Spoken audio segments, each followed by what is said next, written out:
Sure, we have to do this. A bit of a hill. His mother said, if you're coming to school, you got to bring your sister because they have to go and work in the fields. So this kid carries his 1-year-old sister everywhere. A lot of those kids don't eat in the morning. A lot of those kids, the only place they do eat is at that school. I thought going up that mountain, Mary's meals can reach everywhere that there's a hungry child. You see what happens after a simple meal? It just came to life. Love reaches everywhere.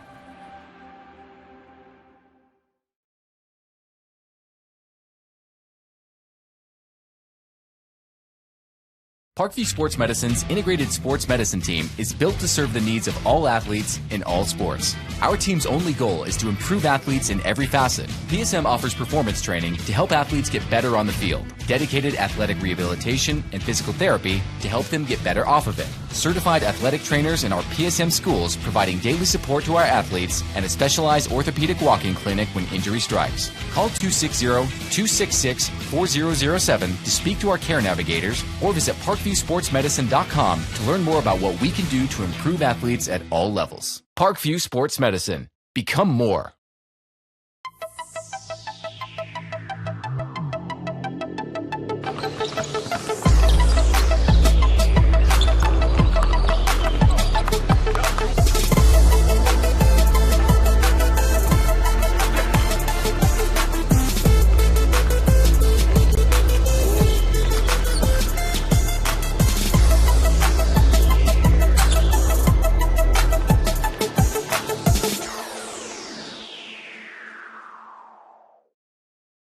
Welcome to the Summit City, home to the 260's dedicated high school athletes and fans. Each victory and celebration captured by our cameras. Treasure the highlights from the Summit Athletic Conference this season or complete games live or on demand. After all, nobody's more proud to call Fort Wayne home than SummitCitySports.com. Joint pain, sprains, strains, or a possible broken bone? Make the Parkview Ortho Express walk-in clinic your first stop when you have an orthopedic or sports injury. Parkview Ortho Express, located at the Sport One Parkview Fieldhouse, gives you access to quick care and orthopedic physicians when you need it most. Get x-rays, treatment, and referrals to Parkview Care, all in the convenience of a walk-in clinic. Call 260-266-4007 for more information. This is an invitation to join a movement propelled by people who care and members who have a share in the place they bank. Good morning, Sam. So when you have the chance to get your first home loan, you know an expert will guide you every step of the way. Or when it's time to buy your new car, you'll be treated like more than just a credit score. Good news, ProFed can get you that payment. This is an invitation to a place where simply belonging can help enrich your whole community. ProFed Credit Union. You're invited.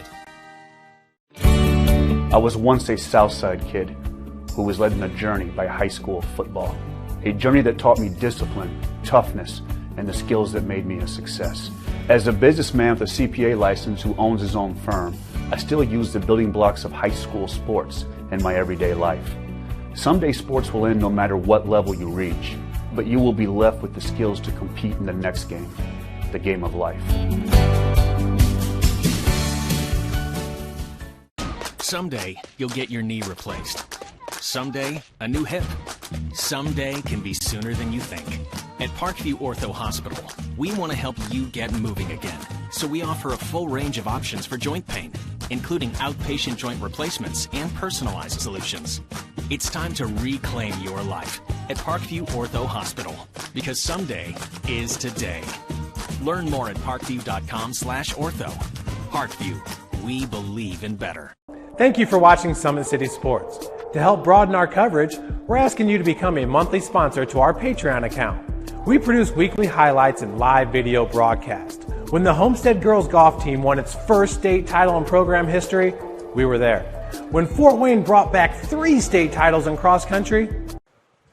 Welcome everyone inside Spooler Stadium as the 2020 SAC season kicks off in week 4. brought to you by Summit City Sports. Alongside me for tonight's matchup between the Northrop Bruins and the Carroll Chargers is Ryan Dellinger. As he'll be bringing the color, I'll be bringing the play-by-play, and I'm excited to be back in Fort Wayne, Ryan, and excited to get underway here. Yeah, you just 4. mentioned it. You, me, and Tim, the original 3 announcers here, well, you were mostly technical back then, and me and Tim just blabbered away the whole time, and you just sit there and listen to us. So one thing I get to do tonight is listen to you talk, and I get to do a little bit of other stuff here, and it's nice to be back in an SAC game, but not doing any 8 games for the last 3 weeks. So my first chance to take a look at the SAC here tonight at Spooler Stadium. And you're going to get a really good chance to see 2 high-powered offenses tonight, as we've got Northrop, who's the home team, on the scoreboard. They're going to be able to bring it on the ground. And then Carroll, if you haven't heard about Jeff Becker yet, you're going to hear about him tonight because he's going to make a lot of throws, and he's going to distribute to his wide receivers, in particular Mason Englert. Talk about Becker real quick. Number 9 in the nation in passing yards. He's got 1,006 this season through just 3 games. Mason Englert, that wide receiver we talked about as well. Second in the nation in reception yards, 500 and 37 yards all season long. Both seniors are Becker's a junior, Englert's a senior. Both guys can make plays on the field. Absolutely, and they're like putting up fantasy football numbers. The biggest stat for last week's game against Northside, I heard earlier today, they only had the ball for 11 minutes and 7 seconds, and they put up over 70 points against a good Northrop team. So,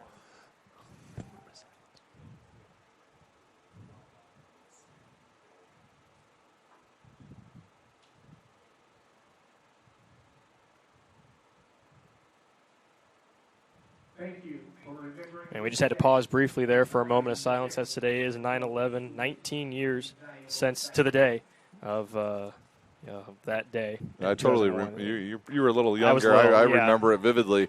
Turning on my TV in the bedroom and seeing the first plane fly in there, and then going to my dad's and saying, "What in the heck's going on?" And then the second one went in, and then my brother worked at the Pentagon at the time, and we weren't sure. So, yeah, a big day around here. We're going to take a quick break as we're going to get through the anthem here and a couple of other things as we get ready to kick off here in Week 4.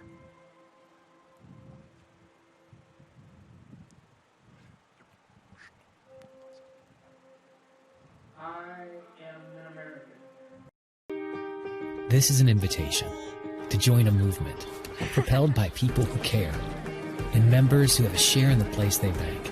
Good morning, Sam. So when you have the chance to get your first home loan, you know an expert will guide you every step of the way.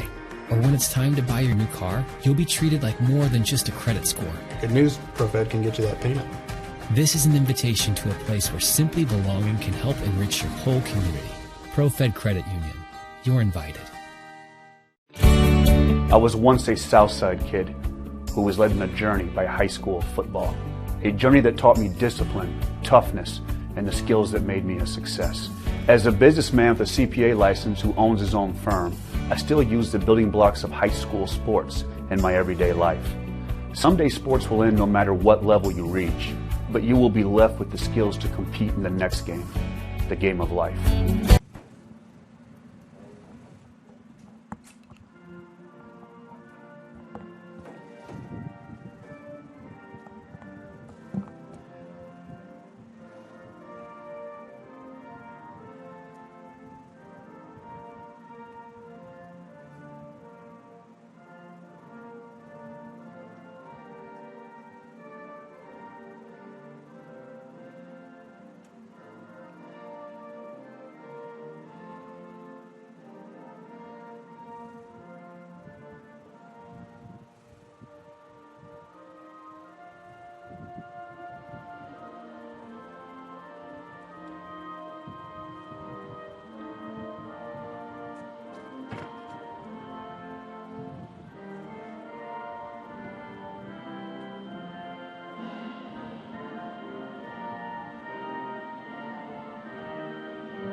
And we'll welcome everybody back inside the booth here at Spooler Stadium as the pregame duties are finished with. And school songs are about to play here. But, Ryan, we got kind of cut off there just before the break. We were talking about the offenses, and we'll move it over to Northrop. We never got to give the shine on Northrop. And they're going to be pretty much attacking on the ground. Demarius Cowan's the name to watch out for in this one for the Bruins. Leads the team in touchdowns. He's got 8 on the season, 584 yards on the ground on 83 carries. Yeah, he's a big body running back. They can give the ball to him a lot. Like, he's a workhorse back there.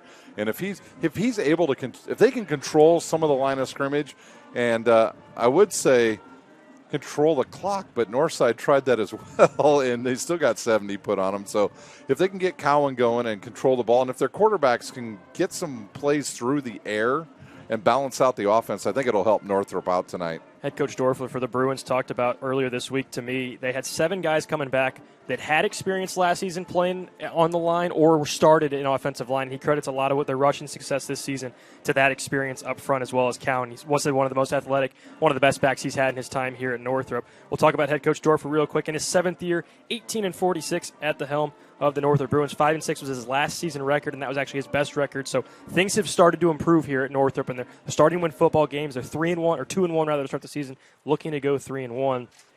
And I think they've got a pretty good chance to do that tonight if they do the things like you were talking about, Ryan. Maybe try to control possession if they can and just bring a little bit of balance. The passing attack hasn't been there so far this season. They only averaging 54 yards a game through the air compared to the 288 on the ground. So that could be a big part, but they've taken care of the ball as well. It's something they've done. Both teams have done very well. Carroll +4 in the turnover margin, Northrop +3. I think that's going to play a big part tonight as well.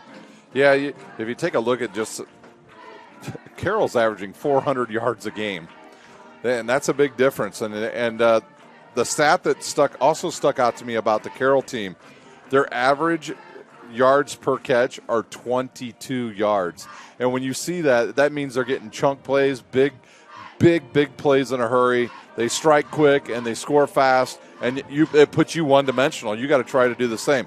I was mentioning to Dave, our cameraman on the drive out here, that this Carroll team reminds me a little bit of the Snyder team that won the state championship because they struck quick. The north side, the very first game of the season, every single possession, there was 3 plays and a touchdown, 2 plays and a touchdown. And that puts you in a completely different mode if you're the other team. And I think that's a little bit what Carroll looks like. They don't have David Turner. They don't have Bramley. They don't have Mac Hippenhammer back there. But what they do have is Englert. They have your little brother on the team this year. So they have some good weapons out there. Northrop, though, they have to slow them down. They have to figure that out. If they can figure that out in the first quarter and keep doing it, they've got a shot. Well, we talk about the pass so much and what Carroll's done through the air. Maybe we should be talking about what they haven't been able to do on the ground. Granted, they haven't had to run the ball. They've been in control the first 3 games of the season so far, for the most part, minus the shootout against Northside. But they're only averaging 71 yards on the ground this year, and they really don't have a defined back. Jeff Becker leads the team in rushing as it is. He's got 21 carries for 163 yards this season, and that's pretty much all the rushing attack's been for Carroll. So if it gets into that type of slugfest, it's going to be interesting to see how Carroll's going to respond, especially. And especially here at home. Northrop always plays good at home. They do. We will thank our sponsors real quick as we'll get that out of the way, as we are very, very excited for everyone on the crew this year, especially in this COVID fall football season, something like no one's ever been a part of, but we're appreciative of our sponsors and happy that everyone's been able to come together here. We'll start things off. Today's broadcast is being brought to you by SummitCitySports.com. Make sure to follow us on Twitter at 260sports, like our Facebook page, Summit City Sports, and be sure to subscribe to our YouTube channel. Kelly Automotive Group is Indiana's #1 automotive group with over 1,000 new vehicles and 500 pre-owned vehicles to choose from. Please visit drivekelly.com. Simple, transparent, and reliable.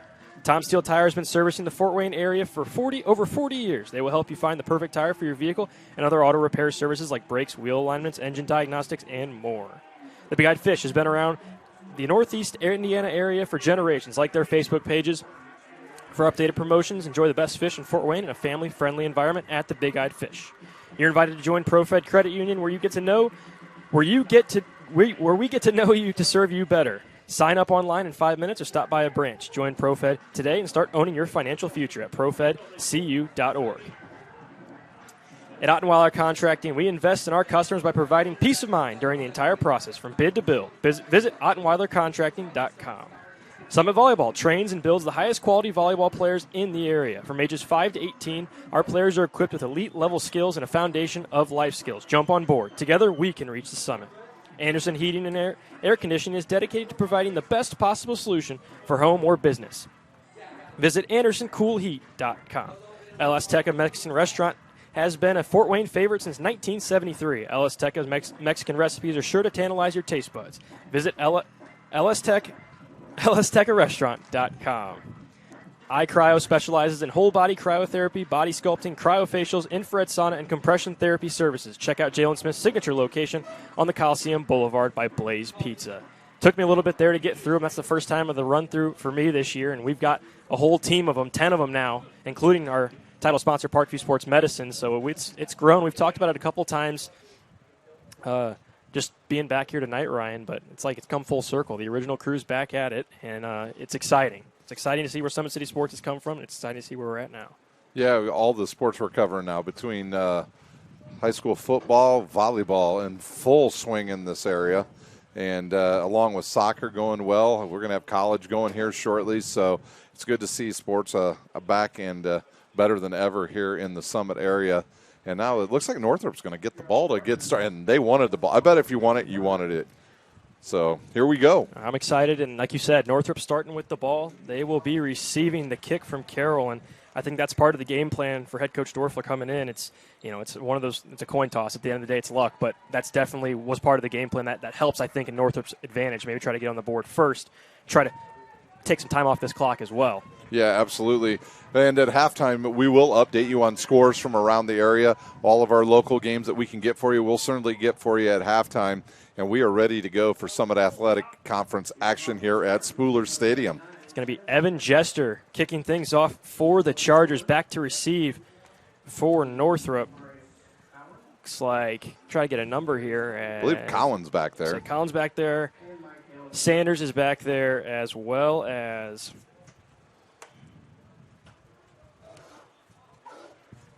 yeah, don't ask me, Balin. I've got terrible eyesight.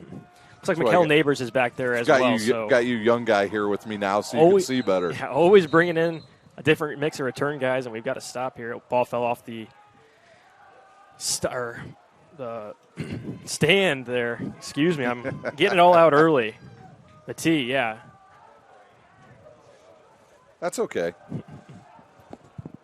You were supposed to be with me a couple weeks ago and had to take a break. That's right.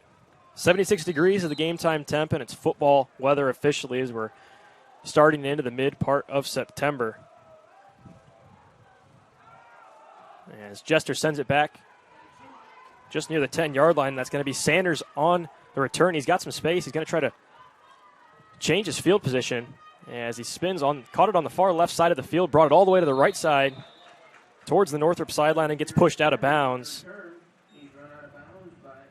Looks like they're going to spot it right around the 31. It just got past the 30-yard line. Yeah, 31-yard line is where it's going to start for Northrop. It'll be Kareem Freeman behind center. The 6-foot, 170-pound senior will lead things for the Bruins. Off to his right to Marius Cowan. We talked about him in the pregame. 5'9", 175-pound senior. Leads the area in rushing yards. 7 yards per carry.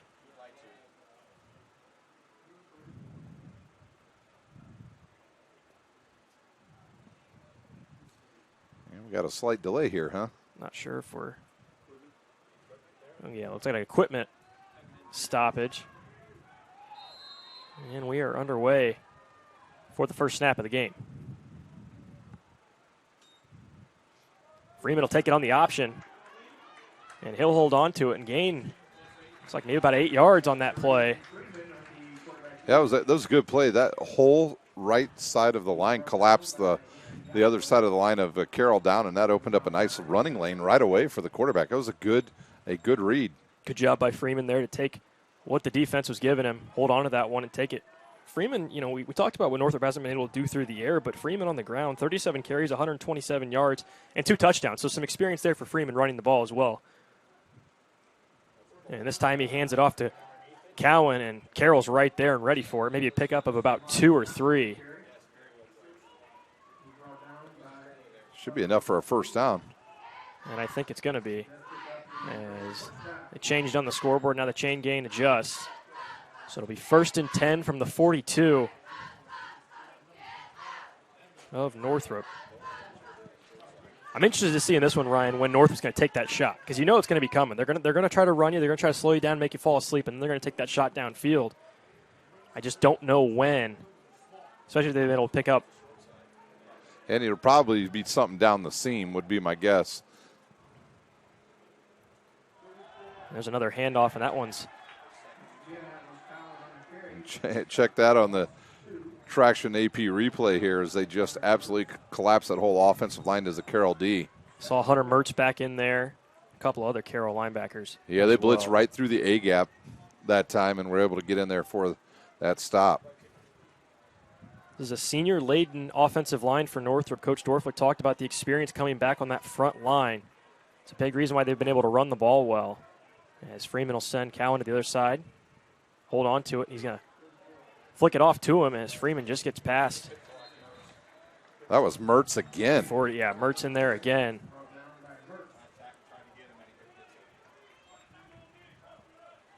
Third and 12. The Northrop 40, 9:56 left in the first quarter. So after two pretty successful plays on the ground for Northrop, they've run the ball since. And they've been stopped. Check that 3rd and 10. Pick up 2 on that one for Cowan. See if Northrop takes that shot here. 3rd and 10. Freeman will be back to pass. He'll throw it up over the middle. That's Jaden Billingsley who gets it, and then it just falls in and out of his hands. As Billingsley almost started running before he was able to bring that one in.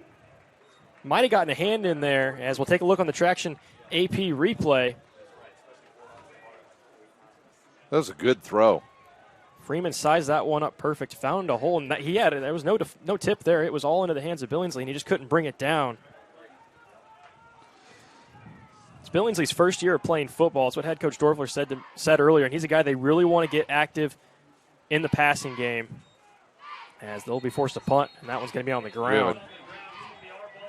And it looks like the punter, if that's Mudrack, number 21, his knee was down on the ground, so it's actually going to be spotted where the punter's knee was down. That's going to be a costly mistake for Northrop, as they're going to give Carroll very good field position. That's the last thing you want to do when you got to stare down.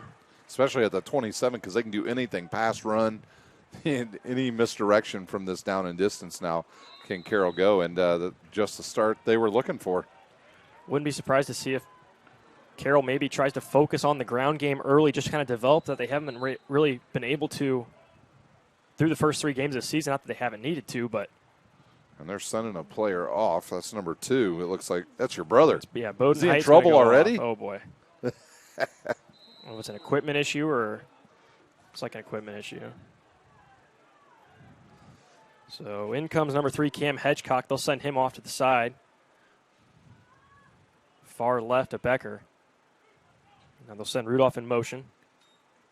He'll come across, and Becker's going to roll to his right and throw across the middle. And that's Jamison Coverstone, 5'5", 125-pound junior. Coverstone did a nice job on that play. He read his quarterback as well. He just kept sliding with the quarterback as he rolled out there to the right, and a good hard throw right between 2 defenders. Carroll's going to want to run quick, and they're going to get it out to Aiden Lazoff out to the left, out of the backfield, I believe, as Lazoff fights forward, and he's just a couple of yards from the end zone there as he's brought down by Rashawn Boone. Carroll's going to call on that T formation. That's their heavy-set formation down on the goal line. Look for Hunter Mertz to get the ball here. He's got 10 carries, 67 yards, and 5 touchdowns. That's some pretty good efficiency there, as he is the favorite out of that T formation. We'll get a stop. And another stop. Not sure what we're checking here. Oh, they're going to measure, see if it was a first down or a 1st and goal.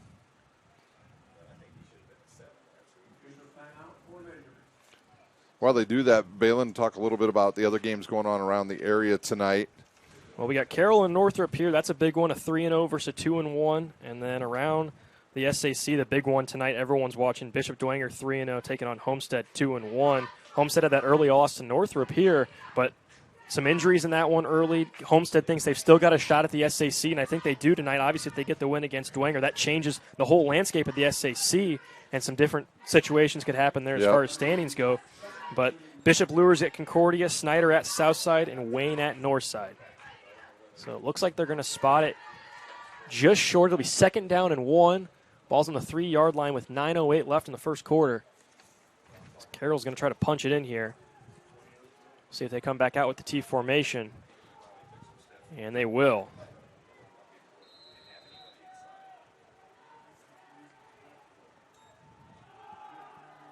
And the handoff goes to Mertz. And it looks like he's in the end zone. He is. It's a touchdown. As Carroll strikes first with 9:03 in the first quarter. Hunter Mertz powers it through, his 6th touchdown of the season, and Carroll's on the board 6-0.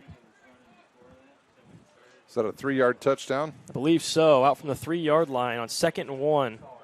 Carroll able to punch it in, and now it'll be Sebastian Lopez, the 5'7", 118-pound sophomore, coming in for the extra point. Becker on the hold. Lopez gets it up and splits it up and through. Good-looking kick there from Lopez. And it's 7-0. So Carroll right away takes a quick lead after the miscue on special teams from the Bruins. We'll take a quick break here when we bring it back. 9:03 left in the first quarter. You're watching Indiana High School football on Summit City Sports.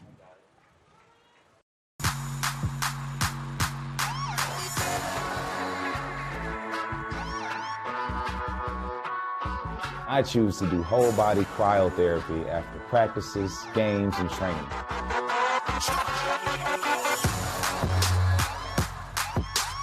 It reduces inflammation in my muscles and allows me to move more agile throughout my profession.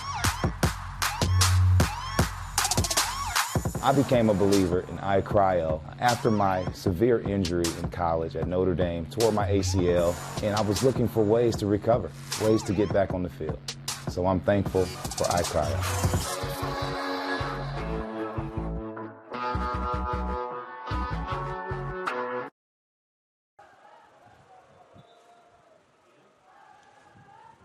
Welcome back into Spooler Stadium as Carroll's set to kick it away. And once again, as we saw in the opening kickoff, ball falling just off the tee there.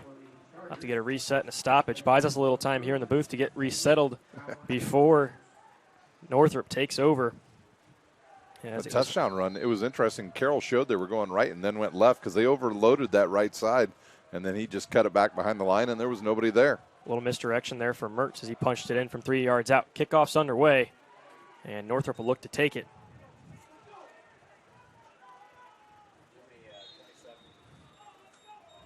I believe that's number 34. Demarius Cowan bringing it back. And he stopped at the 27 of Northrop.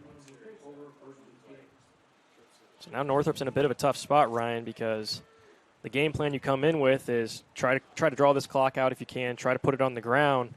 But Carroll's already got their first score, so you're going to have to respond here. You do not want this one to get out of hand, especially before the second half. Yeah, I think you got to give the ball to Mr. Cowan. Let him do his magic. Keep feeding him the rock. As Freeman sets him off to the left. And it looks like we're going to get another option play. Freeman decides to keep it as he cuts through the middle of the Carroll defensive line. And he'll pick up a few. Looks like they're going to spot it about a 3.5-yard gain. And it'll be 2nd and 6 for the Bruins from the 31. So we've seen Freeman hang on to it a couple of times tonight. Now Keontae Bates back there under center as Freeman comes off to the sideline. Bates also has some ability to throw the ball and run the ball out of the option. We've seen him do it a couple of times. Tried to change direction, and he's swallowed up by the Carroll defenders. That was Liam Ottenweller in on the tackle originally, and then I believe Ethan Klinger.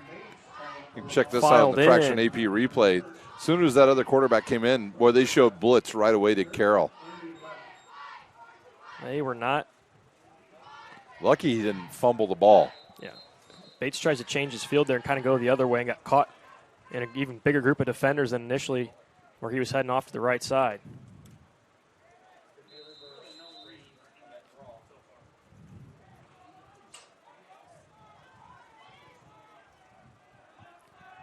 Bates still back under center. You can see Freeman off to the sideline here. So he'll take the snap and look to throw. He's looking for Billingsley over the middle, and Billingsley kind of finds some space, comes up with it, and that's a big-time catch for Northrop as they're looking to get some success through the air, and Billingsley picks it up. It's second catch of the year for Billingsley. It's a good play there by the Bruins, picking up the first down. Took the words right out of my mouth there, Ryan. Picking up the first down. The offense through the air not looking too bad. As Billingsley had the drop earlier, but picks up the first down there. Freeman back under center. Takes a snap, runs off to the right side. Looking for some space, finds some, and then gets pushed out of bounds. As that was number 1, Hunter Mertz. Pushing him out. Pickup of about 5. And Northrop now on their 44. Looking to get across midfield for the first time tonight. I was watching the linebackers that time for Carroll. Boy, they are spying the quarterback. It's kind of how you got to play. You've got to watch that option against Northrop. They're totally spying the quarterback. Yeah, you even seen the linebacker jump up.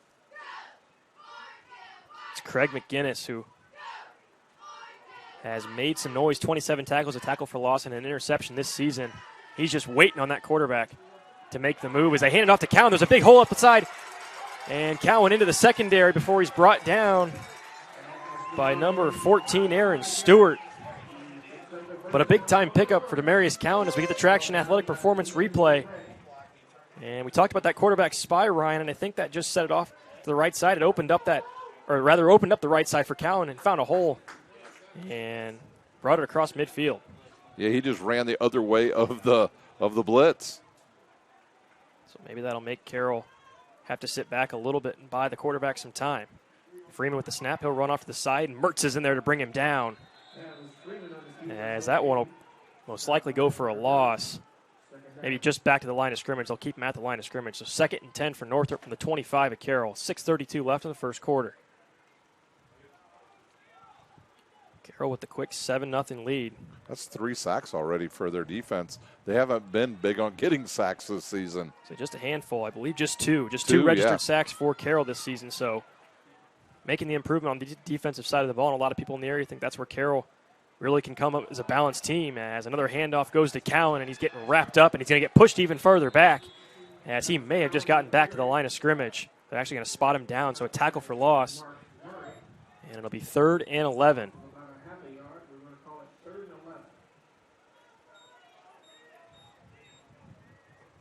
See if they look for that big receiver again on that same play. They did very well last time, but I think it's a different quarterback this time throwing it, isn't it, Balin?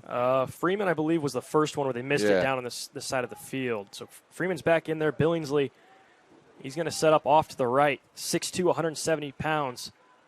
All that space. Instead, they're going to kick it back off to Cowan, and he's just going to get maybe a yard. And will they go for it here, Balin, is the bigger question. Well, this is definitely the range where you think you could do that 3rd and 8, and maybe that's that run play or 3rd down rather kind of gave the answer to us. And they'll go for the shot here. They sure will. And our feature game of the night over there on YouTube, New Haven just stuffed Leo at the goal line on 4 straight plays. That is so New Haven's going to get the ball, I believe, at their own 1. And Freeman going to trickery. Hand it off. Jaden Smeck, who's going to throw it downfield to the wide open Jaden Billingsley as he tricked out the entire crowd. And that'll be Freeman on the reverse to Smeck, and Jaden Smeck's going to get the first passing touchdown of the season. A wide receiver picks up the first touchdown through the air for Northrop, and it's 6-7. So you kind of had a feeling Northrop might have to pull 1 or 2 of those plays as you're looking at it on the Traction Athletic Performance replay. Billingsley all alone. He picks up his first touchdown of the season. And it's like it'll be Gump to kick the extra point. And that one's blocked away by Carroll. So good job of the Carroll special teams of stopping that one as Gump moves to 7 for 11 on the season on PATs. And Northrop with a response. 4:44 left in the first quarter. And we'll take a quick break here on Summit City Sports as things get reset. Northrop looks to kick it off.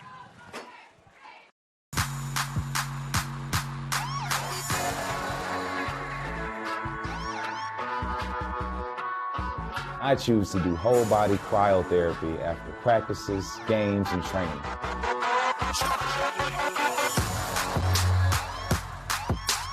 It reduces inflammation in my muscles and allows me to move more agile throughout my profession. I became a believer in iCryo after my severe injury in college at Notre Dame, tore my ACL, and I was looking for ways to recover, ways to get back on the field. So I'm thankful for iCryo.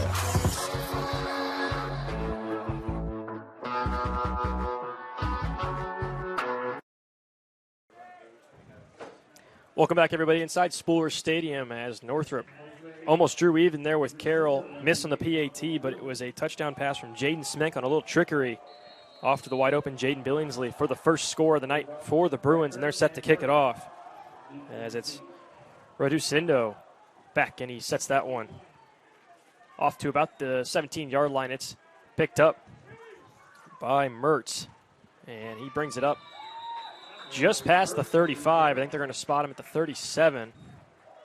So a pretty good return there from Mertz, and Carroll get started on their own end of the field.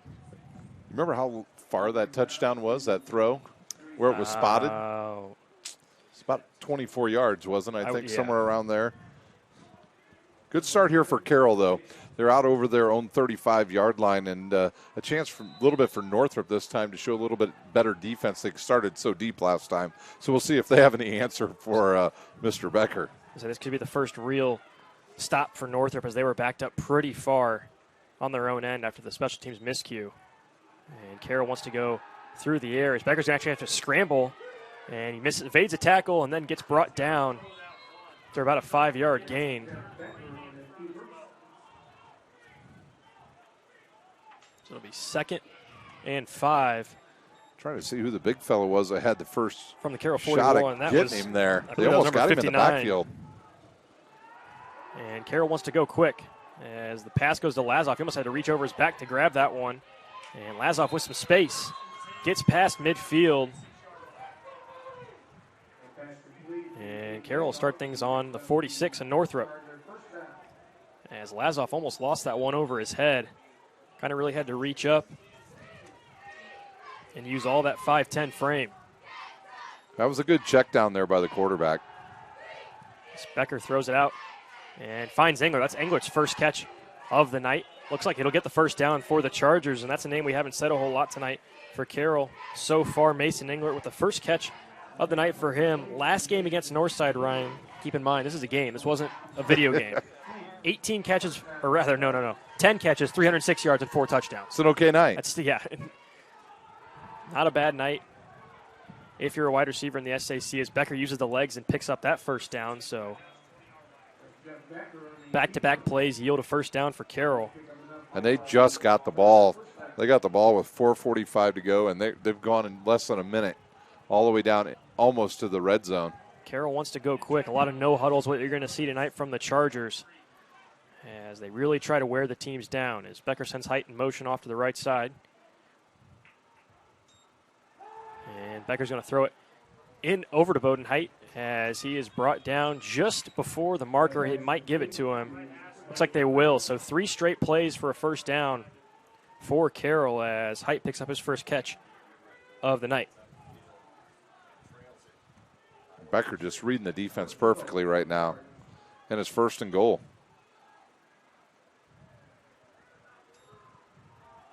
And Becker on the handoff to Lazoff, and he just follows the block all the way into the end zone as Aiden Lazoff picks up the rushing touchdown. It's his first touchdown of the season, and Carroll looking to build that lead. That was a big-time block there by Max Malcolm as Lazoff followed him all the way into the end zone. Good job by the Carroll offensive line of breaking that one open, and good job of Lazoff cutting in the hole. Lopez out for the extra point try, and he splits the uprights. Man, Sebastian Lopez just a sophomore. He's 2 for 2 tonight and really looking good on special teams for Carroll. So 3:31 in the first quarter. We'll take a quick break here on SummitCitySports.com. Carroll leads things 14-6 at Spooler Stadium.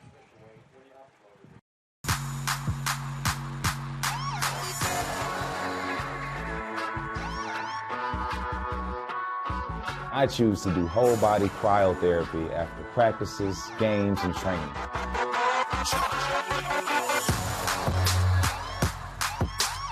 It reduces inflammation in my muscles and allows me to move more agile throughout my profession. I became a believer in iCryo after my severe injury in college at Notre Dame, tore my ACL, and I was looking for ways to recover, ways to get back on the field. So I'm thankful for iCryo.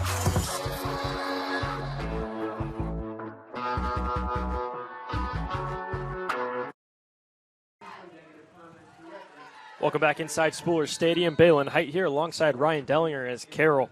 The offense working like a well-oiled machine. They lead things 14-6 with 3:31 left in the first quarter.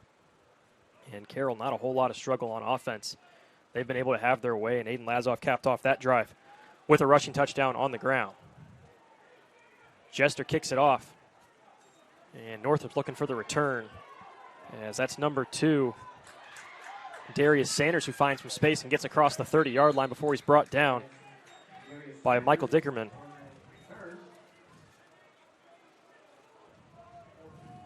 Or Michael Dirkman, rather, number 21.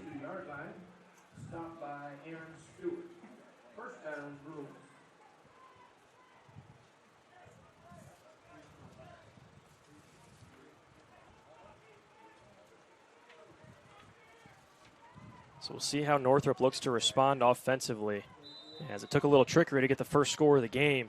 They've had some success on the ground so far, as expected. That's Northrop's strengths. Freeman back in there, hands it off to Cowan. And he's met in the backfield as he's stopped by number 16.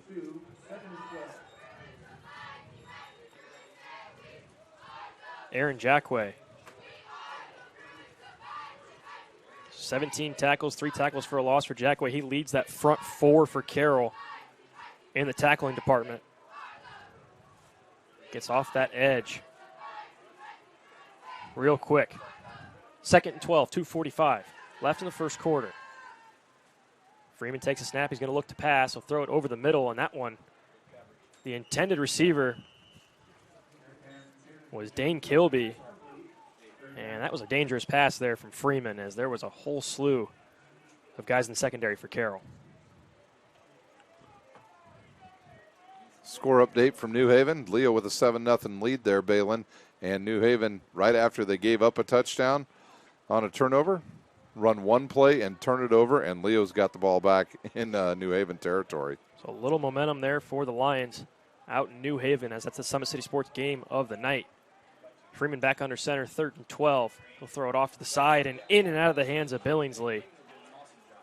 And Coach Dorfler, in our conversation earlier this week, said we want to get Billingsley involved on the offense. He's rather new to football, his first year playing, but he makes a lot of athletic plays, he says, and could really be an impact, but that one just goes through his hands.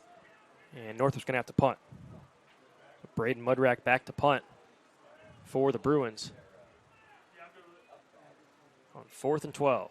Snap a little over his head, and that Carroll pressure all the way to him, but now it's bounced into Englert at midfield, and this can be dangerous, as he's already ran one back this season. If he finds a little space, he can cut up the field. But nice job there by the Bruins on special teams to stop him short, just inside the Northrop 40.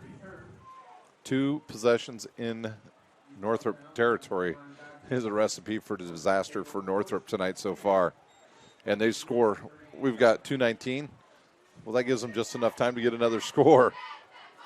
What they did it in a minute and 14 seconds last time. And they went further. So Carroll works quick, and you cannot give them any favors offensively. It can just hurt your defense, and We talk about Northrop wanting to kind of try to take some time off the clock and wear a team down. Carroll does that by doing the exact opposite. They go fast and they try to run you off the field. Becker takes the snap, throws it off the right side into the hands of Englert, and he is just brought down, I believe, at the 23-yard line. Check that 24, 2:10 left in the first quarter, and Carroll working quick once again. Second catch for Englert tonight. Becker right back to him, why not? And those corners and safeties are playing so soft on those receivers. They're going to have to get up and check them and try to slow them down. So that first drive, Becker didn't look Englert's way once, didn't have to. Carroll's able to run it in. And now this time, and now we're going to get a false start or an offside. A lot of fingers being pointed, and looks like Carroll's going to be going back.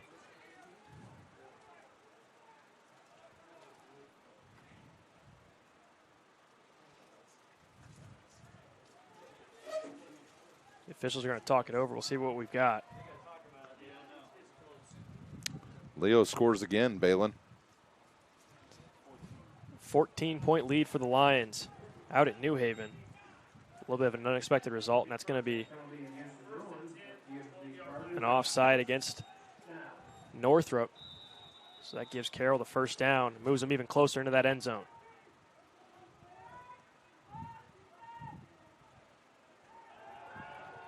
Becker sets back, looks over the middle, in and out of the hands of Lazoff, and he's hit hard. As Lazoff, not a whole lot of time to react. There's a Sean Boone coming in from the secondary, trying to shut that play down and keep the ball out of the hands of Lazoff. 13 tackles, an interception, and a tackle for loss for Boone.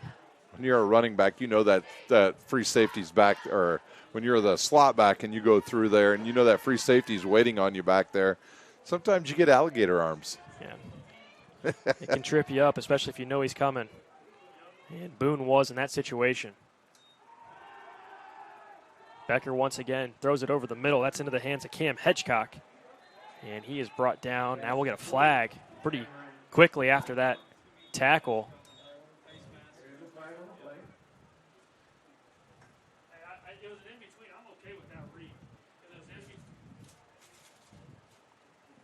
See which way this one goes. So Cam Hedgecock picks up his second catch of the season.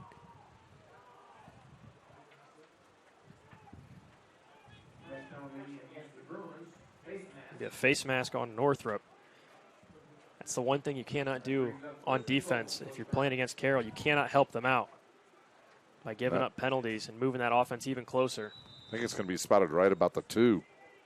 They say the 3. So 1st and 3.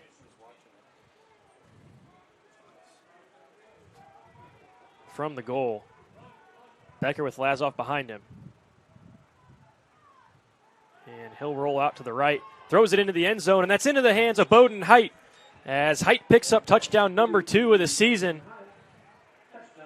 And he was wide open off to the right side of that end zone, Ryan. Not a whole lot of push from the secondary there for Northrop. Nope, they got to get up there and bump those receivers. And Carroll up big. 2-touchdown lead as Lopez looking to make it even more on the extra point with a minute left in the first quarter. And Lopez calmly kicks it through as he's done all night, so make it 3 for 3 for Sebastian Lopez as Carroll caps that drive with a touchdown pass from Becker to Height. And we will go to a break. With a minute left in the first quarter, Carroll lead things here at Spooler Stadium 21-6.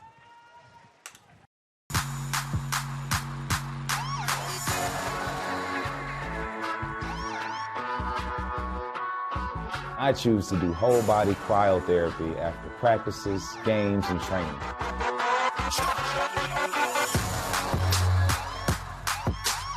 It reduces inflammation in my muscles and allows me to move more agile throughout my profession. I became a believer in iCryo after my severe injury in college at Notre Dame, tore my ACL, and I was looking for ways to recover, ways to get back on the field. So I'm thankful for iCryo.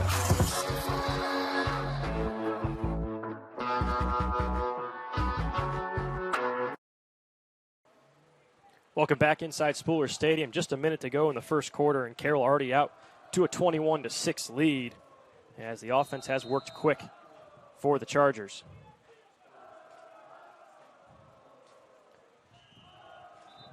And it must be windy down there. Third time tonight. That twice just now. So fourth time tonight, the ball's fallen off the tee for Jester, and now they're going to get a man in there to hold it. And wind slightly blowing out of the northeast.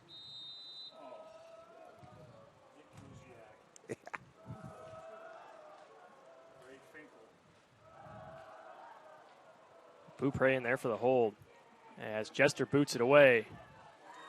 And once again, taking it back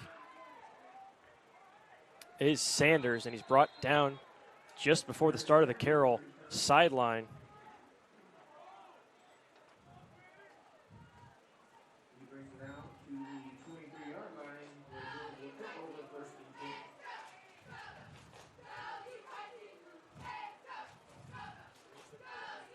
So Northrop, you think, Ryan, is going to need the response here on this drive if they want to try to stay in this one. And it's still 3 quarters to play, but the more and more you let Carroll grow that lead, the tougher it gets, especially late in the game, well, to they're keep on pace up. to average 60 points. Well, they average 55. I was going to say 55 already on the season, so they wouldn't be too far off from the season average. They are #1 leading scorer in 6A. They can put up points fast. Comes the sweep from C.J. Davis as he started on the left side and reversed it all the way to the right. About a 5-yard pickup there for Davis. They'll make it 4, so 2nd and 6.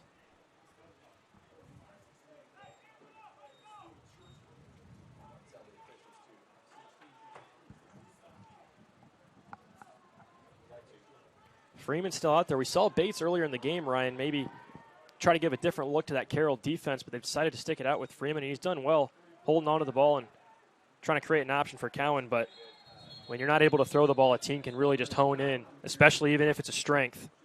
Yeah, Carroll's got 7 guys right up there on the line of scrimmage, and there's just very few holes for Cowan or even the quarterback to run through. But when they do get through them, they are picking up chunk yardage, but it's few and far between right now. So the big key for Demarius Cowan's that second level. And we'll see if they even go ahead and run another play here. Clock ticking down in the first quarter, 3rd and 4, just about 12 seconds left. See if they'll run a play here before the break. And Freeman just got one of his own guys to jump. So that's not what you wanted to do to end the quarter. Yeah, it was 6 seconds to go in the quarter. So the clock stops, and a false start will push the Bruins even further back from 3rd and 4 to 3rd and 9. That'll make it even tougher. Now the clock will run out, and Northrop's going to let it. As we will go to the break. Carroll in control, 21-6 over Northrop. We'll take a quick break here on Summit City Sports. When we come back, second quarter action from Spooler Stadium. This is an invitation to join a movement propelled by people who care and members who have a share in the place they bank. Good morning, Sam. So when you have the chance to get your first home loan, you know an expert will guide you every step of the way. Or when it's time to buy your new car, you'll be treated like more than just a credit score. Good news, ProFed can get you that payment. This is an invitation to a place where simply belonging can help enrich your whole community. ProFed Credit Union. You're invited. I was once a Southside kid who was led on a journey by high school football. A journey that taught me discipline, toughness, and the skills that made me a success. As a businessman with a CPA license who owns his own firm, I still use the building blocks of high school sports in my everyday life. Someday sports will end no matter what level you reach, but you will be left with the skills to compete in the next game, the game of life.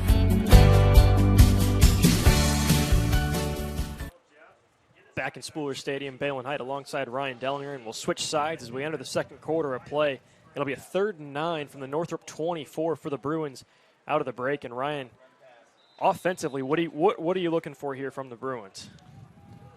They're going to have to get something going in the pass game. They just simply can't run the ball the entire game. They've got to get a little more balance, and they'll try to throw here. So Freeman's going to try to sky it up. That's up to number 7, Davis, and up and over. As Dinan was there in on the coverage. Yeah, Freeman thought the defensive back had outside leverage, but his receiver definitely had the inside leverage there, and he threw it to the backside, and a poor pass there by Freeman. So punt number 3 coming for the Bruins, and it's Englert back to return.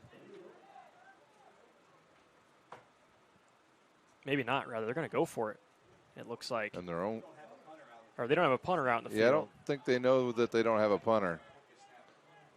So some miscommunication there from Mudrack. They might have to use a timeout here, Balin. Yeah, 7 seconds left, 6, and they're going to have to. Yep. As head coach Dorf was going to call a timeout and get his guys straight here. I'll say 4th and 9. I didn't think they would go for it, but I look out there, I don't see a punter, and I see Bates out lined up, and I'm like, okay, maybe they're going to try something here. Looking at some of the other games over in the in NE8 tonight, Huntington North will take on Columbia City. Leo New Haven, which we've got on right in front of us. Norwell, who got beat by Leo last week, will take on Belmont. And a game that we quite frankly could have covered, Penn at East Noble. East Noble's had a heck of a schedule to get this season started. They've taken Plymouth, Northwood already, and now Penn. So East Noble's creating quite the name for their program just over the last couple of years in particular as one of the big powerhouses coming out of the northeast Indiana area. And I think it's the first time since 1965 maybe. I think it was the 60s since Penn has played in Fort Wayne, or in the not Fort Wayne, but the northeast Indiana area for a regular season game. So not a postseason game, but coming in here, and that snap goes over Mudrack, and he kicks it back into the end zone. It's going to be, we'll see what they rule it here. If it goes out of bounds out the back, and if Carroll's got the possession, it's a touchdown for the Chargers. No signal yet. Now there's a signal, so it's a defensive touchdown for Carroll. As we'll get a replay here on the Traction AP Performance replay, and so the second miscue on the special teams. As I'm trying to see who initially got in, there was a pile of Chargers on the ball. Yeah, it's hard to tell. They're all excited though. That'll extend the lead for the Chargers, 27-6. 11:46 left in the second quarter. And that Carroll special teams making a difference so far, as they've been able to start with really good field position and then pick up the touchdown there. And once again, Sebastian Lopez has looked great as he has been placed into the place-kicking duties. Make it 4 for 4 for him tonight, and not a doubt on any of his kicks, Ryan. Around the SAC and just high school football in general, sometimes it's kind of hard to find that consistent guy who can knock it through. Carroll's had a couple of those, Horton in the past couple of seasons, and Jack Shannon a few years ago as well, but maybe they found their guy in sophomore Sebastian Lopez. Yeah, he's looked good. True. It's easy when you're winning. That's true. When you're Takes blowing, a little bit of the pressure off. Not much pressure. So that is a quick drive for Carroll. Not even a drive, rather, just the turnover there. And we'll keep it here with 11:46 left in the second quarter. And Carroll trying to put this one away before the end of the first half. Yeah, they get to the magic number. We'll have a running clock in the second half. That's new for this year, right? No, they had it last year. Okay, so want to explain that a little bit just for the viewers here? Team gets up 35, and it turns into a running clock, and it just continues. Is it fourth quarter on? No, all of the second half. All second half, okay. Yep. 'Cause I knew that was a new rule.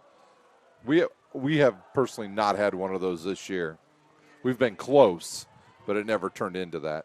And kickoff is bobbled a bit.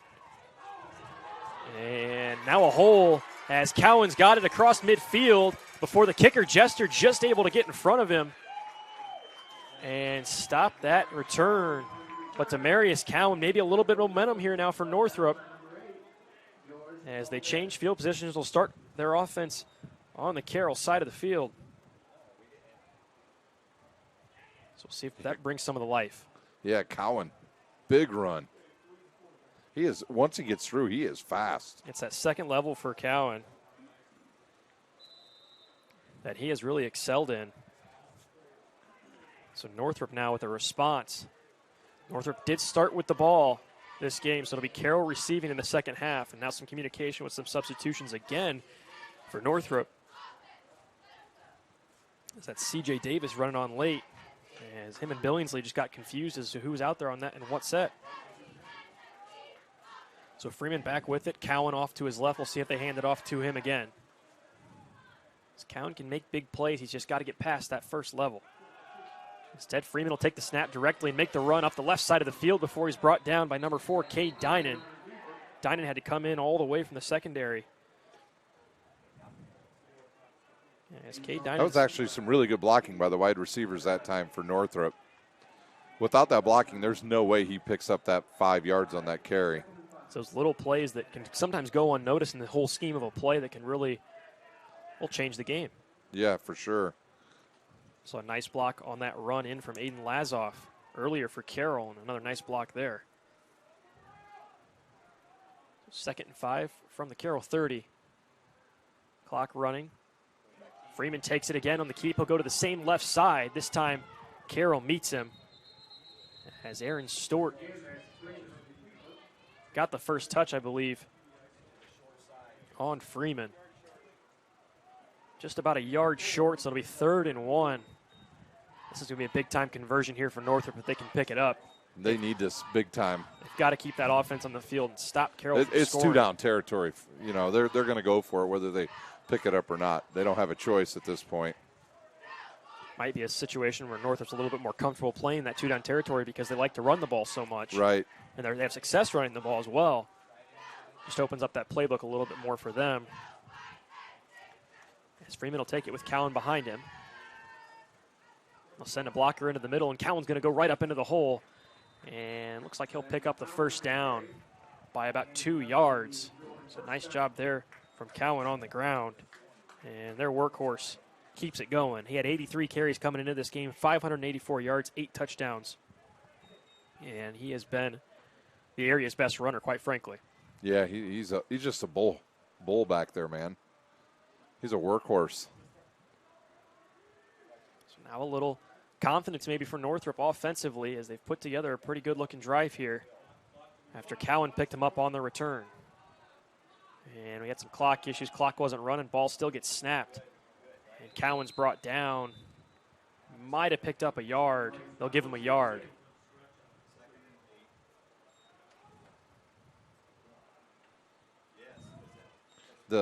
You could just see the D of Carroll not respecting the pass at all. I mean, even those the safeties and corners, they're looking in the backfield. A lot of assisted tackles tonight for Carroll. It's hard to just find the one guy getting in there, making the play, because they are all over the run. 2nd and 9 from the 23. Freeman takes it, heaves it off to Cowan off to the left side, and he tries to get upfield. Might have picked up a handful of yards. They might just give him one. So now a 3rd and 8. You said, Ryan, 2-down territory, so we'll see what Northrop wants to do from 3rd and 8. My guess is they're going to try to get it to Cowan again on some type of play, or try to go to Billingsley again. I know he's dropped some, but he's been open. Billingsley's made some plays tonight. He's got the 1 touchdown catch, the 1 score for Northrop tonight. He's looked impressive. A couple drops, like you mentioned, but an option out there as well. Freeman will drop back, throw it over the middle. That's into the hands of number 12, Jaden Schmeck, who brings it across the middle and might have picked up 3 yards. So here comes the 4th down try for Northrop. See if Carroll tries to bring some pressure here. They've been able to get through that A-gap pretty religiously in this first half. And that clock just continues to run, Balin. 8:09 left in the first half. 4th and 5 try here for the Bruins. Trying to keep this drive alive and bring things a little bit closer. Freeman reads, takes the snap, throws it off to the left side, and good coverage there from Stewart. No flag on the play. As Stewart just kept him in front of him there, and then when the ball came in, made the play. That was really good D. I mean, it was a fairly decent pass as well, but, you know, when you don't throw a lot, it's hard to be in sync. Especially under pressure on 4th and 5 situation like that where you've got to convert. Down 28-6. All right, so I'm going to write this right here. They got the ball at 7:53, Balin. On the 18. All right. On the 18? On the 18. All right. Becker takes it, Fakes the handoff, instead runs the left side. He's got a whole lot of room. He's going to try to reverse across the middle of the field for some blockers. Now Becker over the middle of the field. Makes a tackler miss. Now cuts it up past the 40 before he walks out of bounds. And there were some blocks over the middle, but Jeffrey Becker made that play happen. I thought I was going to have to write like 740 on here that he scored. He had some space. Yes, he really turned it on when he got across midfield, but a smart play there from Jeff Becker as he gets older in the progression. He's going to start to learn to kind of know when to go for the long one and know when to just, maybe step out of bounds and avoid the hit. In that situation, that's what he does. Now he'll take it here, a no huddle for Carroll. Brings it across the field, now strings it back up the middle. We got a flag in the backfield as Becker's wrapped up and hit pretty hard. He took a big shot. Could hear that one. And then another flag. That might be on the hit as the Northrop bench is pretty upset. That was Devon Godsey, the linebacker, in on the hit. Might be a targeting on that play.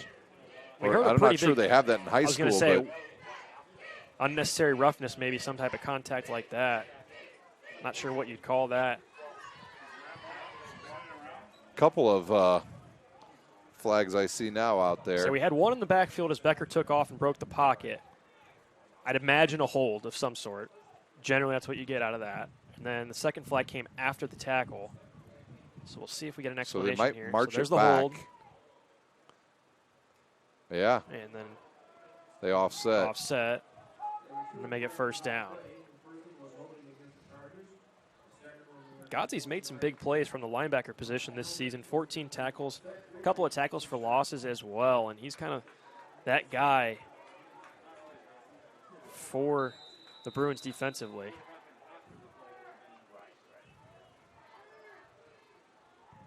Becker takes it, shovels it off to Lazoff, who's going to throw it back off to Becker. That pass got tipped. Now Becker back over the middle. He's got Englert down the field, and that one's tipped away.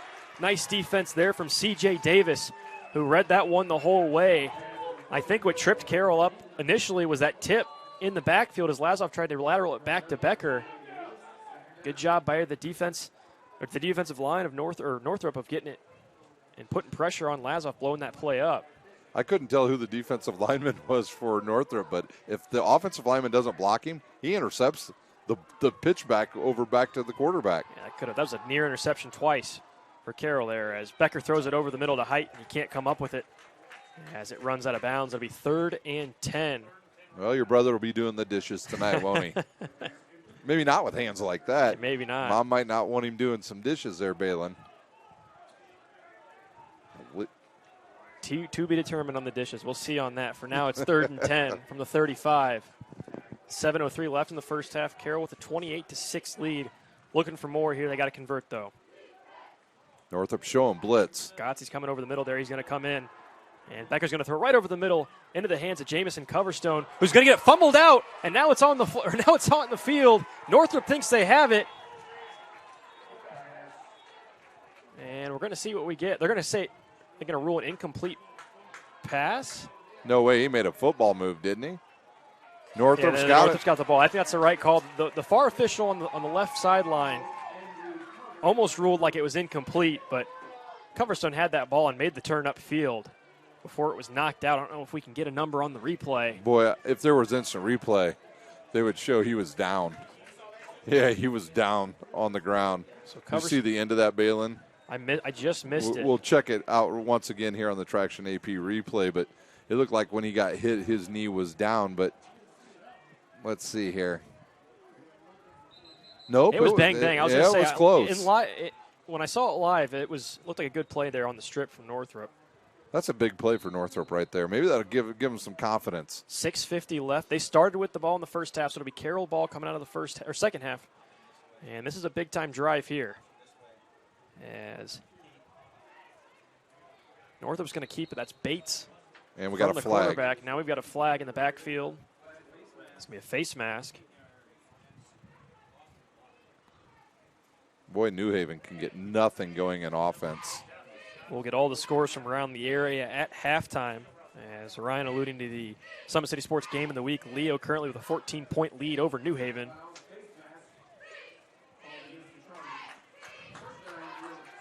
So the face mask penalty on Carroll will push the Bruins even closer to midfield here, and really for some momentum for Northrop. A touchdown or any points in this drive could go a long way in the second half. Yeah, definitely. And they want the clock to go here right now before halftime does Northrop. Try to get a score and don't give Carroll the ball back. Freeman back under center, hands it off to Cowan. He fights for a couple of yards up the middle. And Cowan just about as consistent as it gets. Looks like it might be about 2nd and 6. It will be. The 38. Imagine Cowan when he gets to college and gets behind some ginormous offensive lineman who can't see him. Then he comes flying through there, the bowling ball that he is. He just has that perfect running back build. He's always going forward. Freeman with it over the middle. Ooh, look a little out. bit of a screen. And that's C.J. Davis all the way up the left sideline. Looking to get the ball smacked out, but it runs out of bounds. As that was Ethan Beaupre, who had the near strip. Luckily for Davis, that one went out of bounds. Maybe about the 6-yard line. So a big-time pickup through the air there. Not a whole lot of yards on the pass, but it was the yards after the catch there for C.J. Davis. He's got 6 catches, now 7 on the season. Good-looking play there from Northrop. 5:42 left from the 60-yard line. Freeman under center. He takes a snap. Cowan goes off to the left. Freeman goes off to the left with the ball. Got tripped up there. My directions. And 5 yards out from the goal line. As Northrop will try it again here. It's a big-time turnover for the Bruins defense on the forced fumble. And the offense has picked them up.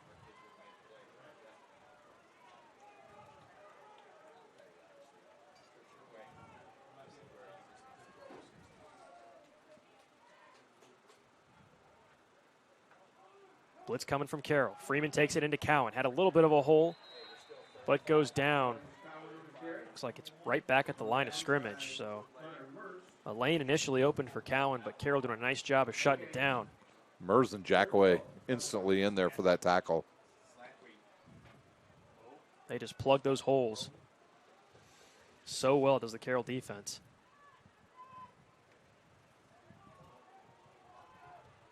Third and 5, probably still 4-down territory here for Northrop as they need a score. Freeman has it, shovels it off to Cowan. He's got a hole. He'll end up in the end zone as Mertz just knocked him down at the end, but Demarius Cowan takes it up and in for 5-yard touchdown. Make it the 9th touchdown for Cowan on the season. And Northrop looking to cut the Carroll lead to just 2 touchdowns. Looks like they're going to kick it instead. Just try to tack on the extra point here with 4:20 left in the second quarter. Gump out for the extra point try. 7 for 11 on the season. And that one's dropped and brought down. Yeah, there's nothing going on that one.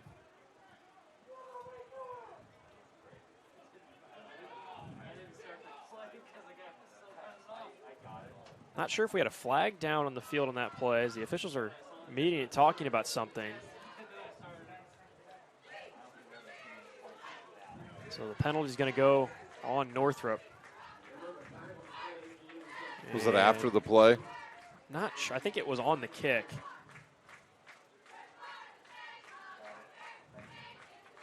We'll see on the kickoff here if those yards are added on, or they'll just call it no good on the extra point. 28-12 as Cowan ran it in for about 5 yards out.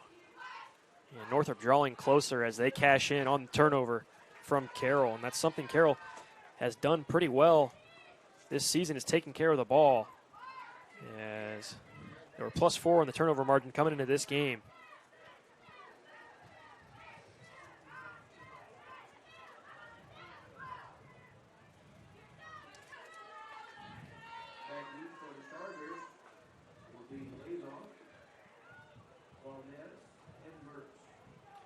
As Jose Reducindo will be kicking it off for Northrop. Big Phil is going to kick off for Sindo. The usual right tackle for the Bruins. Yeah. Can get it done with the leg as well. Yep. As he sets and boots this one away off to the right side. I believe that's Hunter Mertz with it. It is. As Mertz cuts it up just into the 40-yard line, and he gets brought down. Might be at the 39. Might not have quite got to the 40. Does Northrop have a little magic left in their defense here before halftime? 4:11 to go. Got to make a stop. You'd think with how fast Carroll likes to operate offensively, if you can maybe make a 3 and out, get the ball back before half. But Carroll might also try to play the clock as well if they're struggling offensively. So I think Carroll goes fast. So they're going to get the ball now and start the second half. I think they go try to put really this quick. one out of play and match that score that Northrop just had. Becker back with it. Take the snap from the shotgun. Sends it off to the left side into the hands of Cooper Rudolph, who gets brought down just about 3 yards inside. As it'll be second and about 3 on. And he's already got him right back at the line of scrimmage ready to go. I believe third catch for Rudolph, second catch tonight. As Becker hands it off. That's Lazoff with it, who does a nice spin, evades the tackle, and gets past the 50-yard line, and then a big-time tackle there by number 12, Jaden Schmink, coming in from the secondary. Schmink don't make that tackle, he's gone. A lot of time, or a lot of room there for Lazoff. As the pass goes out to Lazoff off to the left side, plenty of room, and just trips up. Might have had a chance to get to that first down marker, but it would have been close. And he's hurt. Yeah, it looked like his leg buckled on him when he went down there. But that play's been open for them because they've run all the defense off so many times. And I'm surprised they haven't ran that a little bit more. So it'll be 2nd and 4. Lazoff had to go off the sideline with an injury. 3:06 left in the first half from the 43. Becker rolls to the right, now cuts it back up the middle, finds some space, and runs it back, or runs it up rather, towards the Northrop sideline, then does a bit of a acrobatic flip as that was Schmink coming in, another low tackle again there from Jaden Schmink. Yeah, Becker missed your brother running right down the middle of the field wide open. I'm sure they'll see that in film, and he'll remind him. I was going to make a comment on Becker. He almost reminds me of Jaya Wright a couple of years ago. Yes. Just kind of making that read. He'll roll off to the right and then see the opening and just go for it. And sees the ball up the field really well on the ground. Off to the left side, that's Coverstone again with it. Set up a bit of a screen for him. He'll pick up a few. This Northrop defense, give them credit. These last couple of drives by Carroll runs it quick. I mean, they can score on the best of them. You saw them put up 76 points against Northside last week, and Northside considered one of the top teams in the conference. Northrop right there, 2-1, though, and this defense is starting to make some plays. 2nd and 7 now. Carroll working quick with 2:28 left in the first half. Becker looking for an open receiver. He'll sail it over, looking for Englert in the end zone, and that one's nearly intercepted. And then Englert came up with the catch. Oh, my goodness, Mason Englert. That ball got deflected about 3 times. 2 or 3 times into the hands of Mason Englert, and I never even saw the ball until Englert came up with it. We'll watch it here on the replay as Becker was looking for him all the way in the end zone. You see the first deflection there. Tipped right in the hands as Englert was pretty much on the ground when he got that one. Good chance you won't see that one again this season. So Becker to Englert. And Lopez finishes off the drive with the extra point. Touchdown number 9 for Englert on the season. And at this rate, he's got plenty more to go. 35-12, 2:17 left in the first half. We'll take a quick break. You're watching Indiana High School football on SummitCitySports.com. Wow.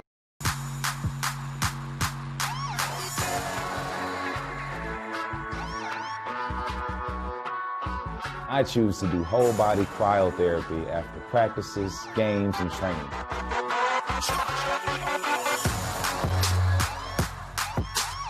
It reduces inflammation in my muscles and allows me to move more agile throughout my profession. I became a believer in iCryo after my severe injury in college at Notre Dame, tore my ACL, and I was looking for ways to recover, ways to get back on the field. So I'm thankful for iCryo.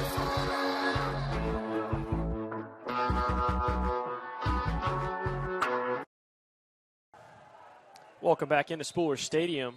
Balin Height alongside Ryan Dellinger as Carroll making quick work offensively, pushing their lead even more, 35-12 over Northrop with 2:17 left in the first half.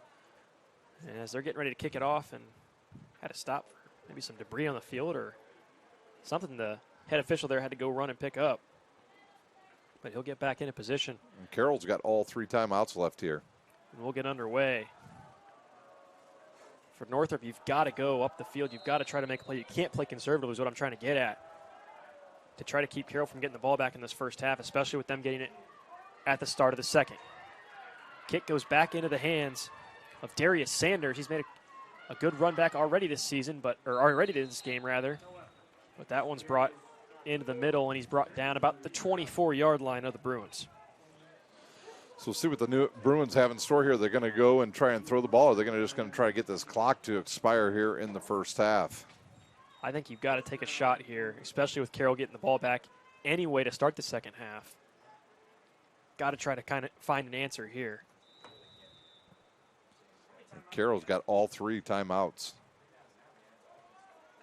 As quickly as Carroll can score. They might not even need them. They have plenty of time if they can get their hands on the rock again. We'll do a Carroll drive time summary at the end of the game tonight just to see how much time they spent on offense. Meanwhile, Demarius Cowan takes it up the middle for a big gain.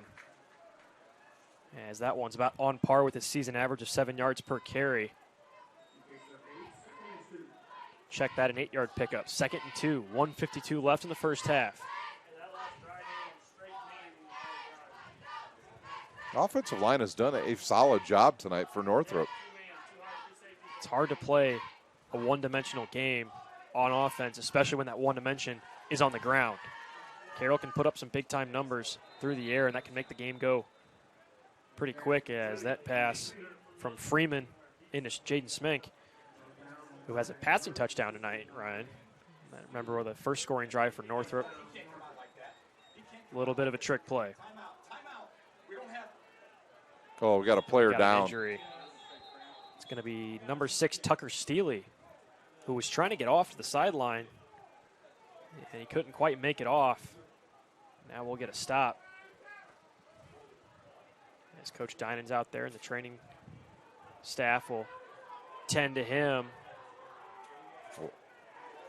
Did they end up using a timeout there? I'm not sure if the officials called time. I think if it's under 2 minutes, I'm not sure if this is through high school, but Carroll might have to use a timeout.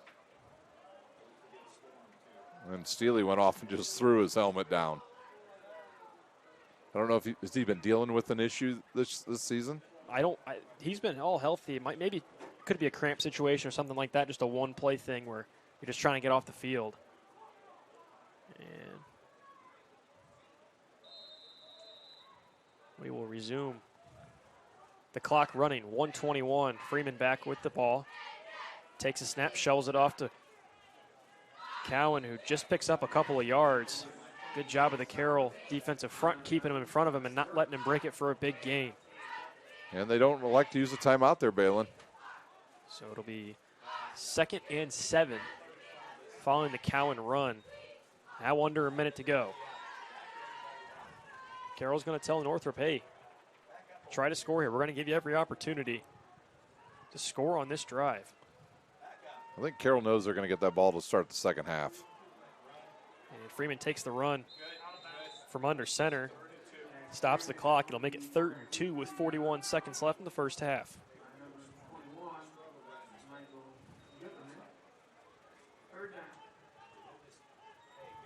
This Northrop offense has had success on the ground. We've talked about it all game and really all season, but if they can just go to that next level with the passing game and just make some plays, you think that they could really make a difference. Even if it's just a short pass. Even if it's just a short pass. Just something to change the defense's look. Make them play honest. They're showing blitzes Carroll. 3rd and 3. And nowhere to go. Cowan right at the line. They're going to bounce him back. It might even be a loss. They're going to keep him right where the ball was snapped. 4th and 3 rather. And now I think Carroll's going to elect to use a timeout. And big thing here for Carroll is they've had problems snapping the ball back to the punter all night. Has Northrop, and Coach Dynan knows that, so he uses a timeout right there. 34 seconds to go, and as quick as they can go on offense, you know, this might be enough time for them. I mean, we would see Snyder, I was talking about earlier. One time I saw him score with 28 seconds. They went 90 yards. So this Carroll team's the same way. They could do it, and with the snapping problems, you know, anything can happen here, Balin. Well, and I think that's in the head of head coach Jason Dorfler for Northrop. Maybe think about going for it here. Yeah, just to keep the punt team off the field. Absolutely, or you fake it. Yeah, something to that. I think they kept the offense out there, didn't they? They're going to keep the offense out there. I see Kareem Freeman marching out there with Cohen off to his left. Now, I don't know if the quarterback, Freeman, is a pooch punter, possibly too, but Carroll believes they're going to go for it. Could be a couple of different things we might see here. Freeman will take it. Looks like to run the option, just flips it up to Cohen, who finds the space and pushes it into the second level across midfield. And he'll be down on about the Carroll 42 or 43. He's got a second gear. He does. We've seen it all night long. It's just that initial burst for Cohen. If he can get through that front line, he finds his space and he picks up a good chunk of yards. So first down pickup on 4th down for Northrop. Now Freeman's going to have to throw it. Throws it up over the middle of the field. And good coverage there for number 14, Aaron Stewart. We've seen Stewart get challenged a couple of times in this game, and he's responded in the secondary for Carroll. Carroll going to bring some new defensive players in there, get some fresh legs. They run a couple linemen out. And you know what? They're getting single coverage. You can take your shot on single coverage. It becomes a 50-50 ball at times. Just as we saw there. And 2nd and 10 now for Northrop. 18 seconds left in the first half from the 44. Freeman looks off to the left. The sideline looks like they might change the play. Freeman takes it, and it's a little bit of a draw, and it worked out perfect as Carroll expecting the pass. Just enough time and a good read there from Freeman to hold on to that one just long enough to push that one past the 30. And another first down for the Bruins here. It looks like Coach Dorfler's got, I don't even know if he needs to use a timeout here. We've got an injured player. I think the timeout came right before the injured player went down. I don't quite have a number.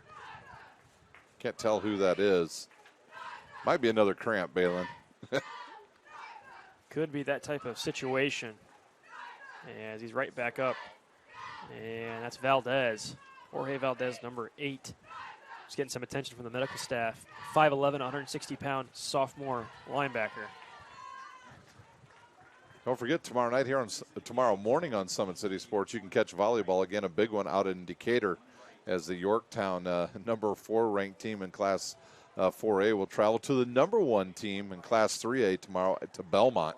Should be a heck of a match. Big time matchup. That Yorktown game was initially supposed to go against Muncie Burris down in Muncie, had to reschedule. So a great matchup opens the door for another great opportunity tomorrow. Yeah, Muncie Burris, number 2. Freeman under center.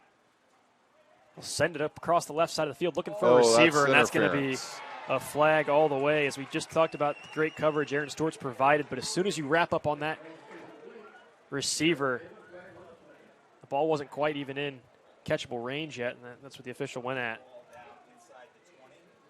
So we'll see where they spot this one. And 6 seconds left, so maybe a play or two still left for Northrop, depending on what they look to run here. I believe 1 timeout remaining for the Bruins as well. And they'll be down around the 16, so they can pretty much use any play they want here. It was about this down in distance where they went with the trickery last time. Just ready to say you might dial up another trick play here. Just something. Maybe try to catch the Carroll defense kind of laying low with just 6 seconds left in the first half. You can't take anything underneath. This has got to be towards the end zone. See what Northrop dials up here. Freeman will have it. Cohen off to his right.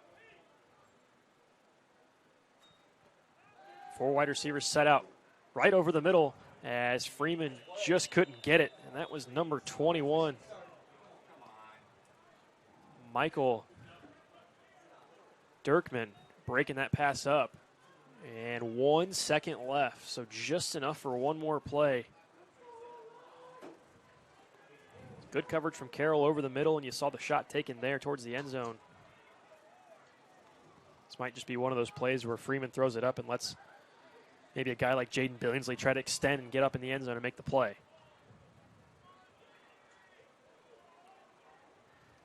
Number 13, Jaden Billingsley, off to the right. You've got Schmenk in the slot. He's made a play already tonight as well, and now I think Northrop will take their final timeout, I believe, of the first half.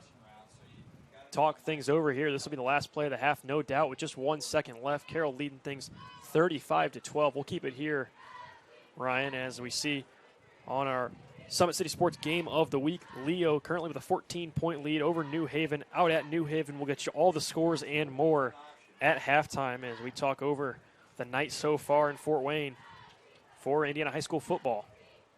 Two of the games I'm really interested in, Ryan. Homestead Dwenger, East Noble Penn. It's the two I'm excited to check in on. I know you talked earlier about Penn coming up here and playing a regular season game. Now they did. My son's team, who played for Snyder. Penn came here in a regular season game, and that was the year Snyder got to the state championship, got beat in the state championship, and played Penn here in the regular season and beat them. I think it's outside of the SAC. I think that's where I went wrong with that one. Oh, back then. Yeah, it was a little different. So, yeah, you're right. It's been a while since they've come to this part of the state. Freeman underway with the ball, and that was just right into the Carroll defense where it's tipped around on another tipped pass. We saw one go Carroll's way offensively as that one was batted around and into the hands of C.J. Davis, but short of the goal line, and that will end the first half. Carroll leads things here at Spooler Stadium 35-12. We'll take a quick break here on Summit City Sports. When we return, we'll have scores from around the area and a recap of what we saw in the first half. You're watching Indiana High School football on SummitCitySports.com. Sure we have to do this. A bit of a hill. His mother said, if you're coming to school, you got to bring your sister because they have to go and work in the fields. So this kid carries his 1-year-old sister everywhere. A lot of those kids don't eat in the morning. A lot of those kids, the only place they do eat is at that school. I thought going up that mountain, Mary's meals can reach everywhere that there's a hungry child. Do you see what happens after a simple meal? It just came to life. Love reaches everywhere.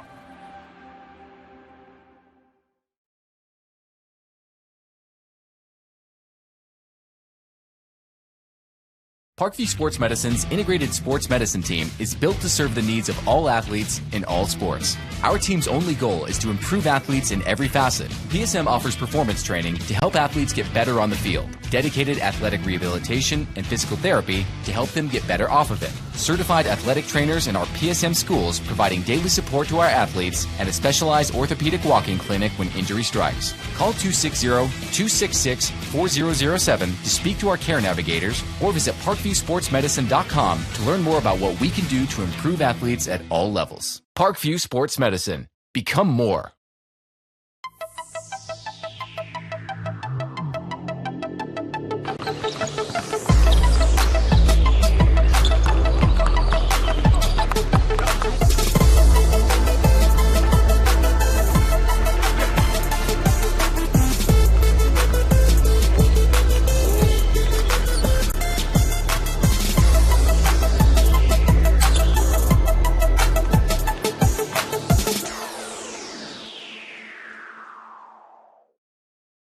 Welcome to the Summit City, home to the 260's dedicated high school athletes and fans.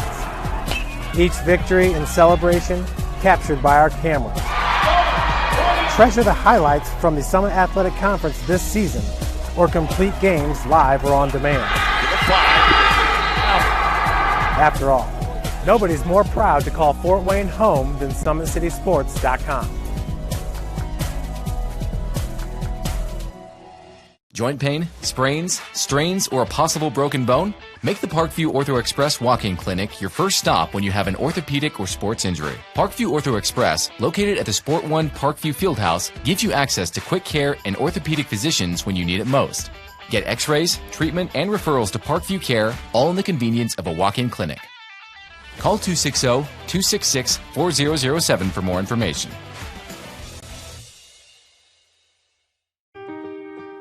This is an invitation to join a movement propelled by people who care and members who have a share in the place they bank. Good morning, Sam. So when you have the chance to get your first home loan, you know an expert will guide you every step of the way. Or when it's time to buy your new car, you'll be treated like more than just a credit score. Good news, ProFed can get you that payment. This is an invitation to a place where simply belonging can help enrich your whole community. ProFed Credit Union. You're invited. I was once a Southside kid who was led on a journey by high school football. A journey that taught me discipline, toughness, and the skills that made me a success. As a businessman with a CPA license who owns his own firm, I still use the building blocks of high school sports in my everyday life. Someday sports will end no matter what level you reach, but you will be left with the skills to compete in the next game, the game of life. Someday, you'll get your knee replaced. Someday, a new hip. Someday can be sooner than you think.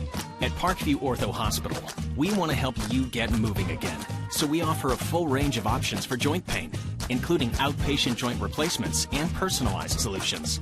It's time to reclaim your life at Parkview Ortho Hospital, because someday is today. Learn more at parkview.com/ortho. Parkview, we believe in better. Thank you for watching Summit City Sports. To help broaden our coverage, we're asking you to become a monthly sponsor to our Patreon account. We produce weekly highlights and live video broadcasts. When the Homestead girls golf team won its first state title in program history, we were there. When Fort Wayne brought back 3 state titles in cross country, we were there. We believe in sharing positive stories and setting the standard for how high school sports should be covered. Join us and donate today. The Kelly Automotive Group is simple, transparent, reliable. Simple. Our customer specialists make buying a car easy and fun. Transparent. Our price listed is the best price. No hassle, no gimmicks. Reliable. Buy with confidence and peace of mind. We work hard to ensure the best value however you shop. Come see us in Decatur at the 2733 Auto Mall and shop 7 brands in one location. The Kelly Automotive Group. Simple, transparent.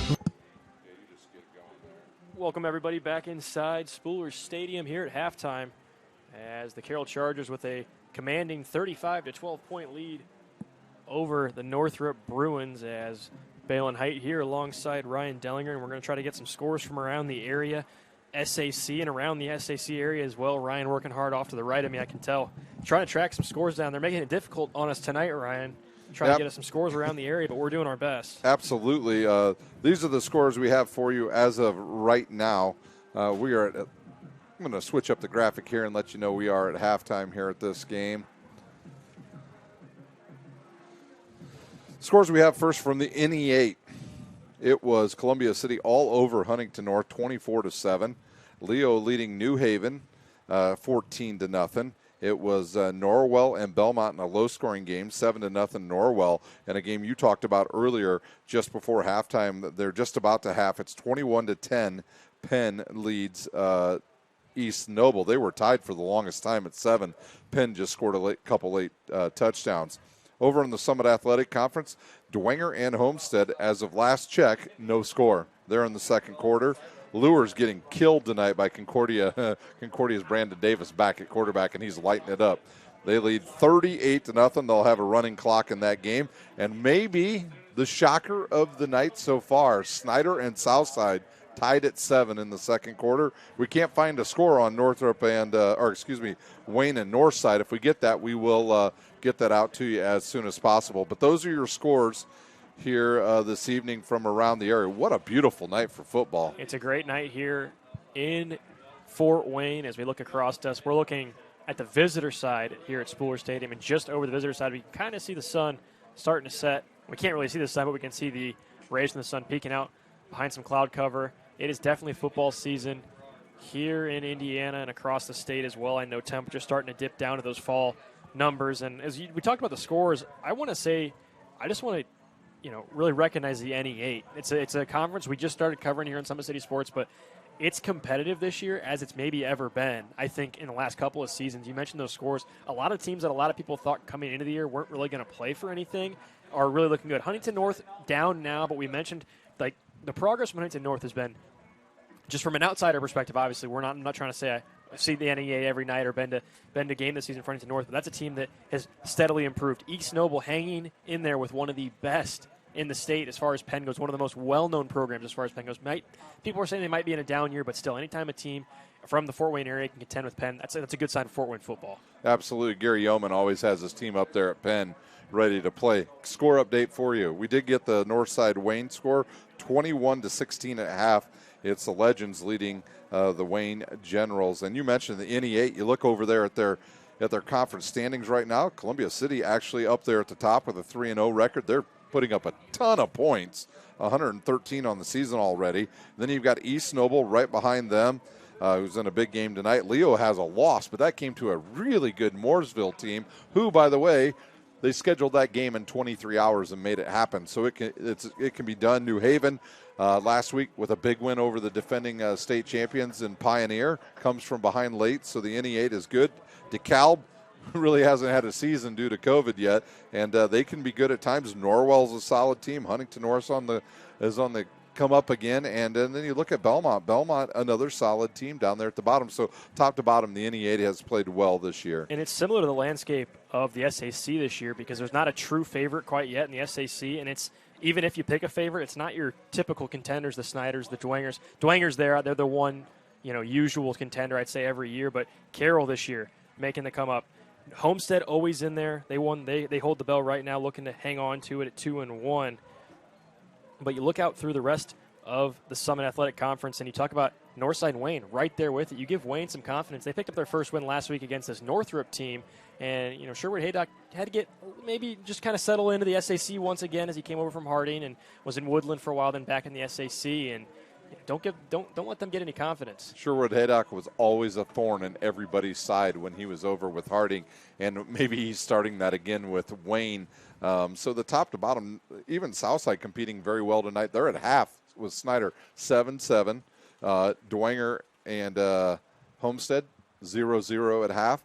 So some interesting games going around here. Lure's a little bit down this year. Numbers not up for them right now. And Concordia, when they have their quarterback, is outstanding, and they missed him when they played against Snyder a few weeks ago, and Northside throws the ball all over the place. So back to Concordia, too, now that they've got Brandon Davis back. That could be a team that you see struggle early on with an injury and then come in that second half of the schedule and just shock everybody, and everyone's like, well, what's going on? They're beating all these teams in the second half of the schedule. It's like they just didn't have their guys in the first place. A lot of people are saying the Homestead Northrop game was kind of an example of that. Homestead missing some defensive guys to injury. And now they're coming around and kind of coming back where everybody thought they might be down, losing that first game of the season. So it's a lot of that in the SAC, and it's going to be fun how it plays out. We're just through the first quarter of the year as we start first third, rather, of the year, as we start in the second third of the year. But we will take a quick break here on SummitCitySports.com. Just a few minutes left before the teams retake the field at Spoolers Stadium. And if we get any more score updates between the break, we will get them to you. But when we bring it back, we'll be pretty close to the start of the second half here from Spoolers Stadium on SummitCitySports.com.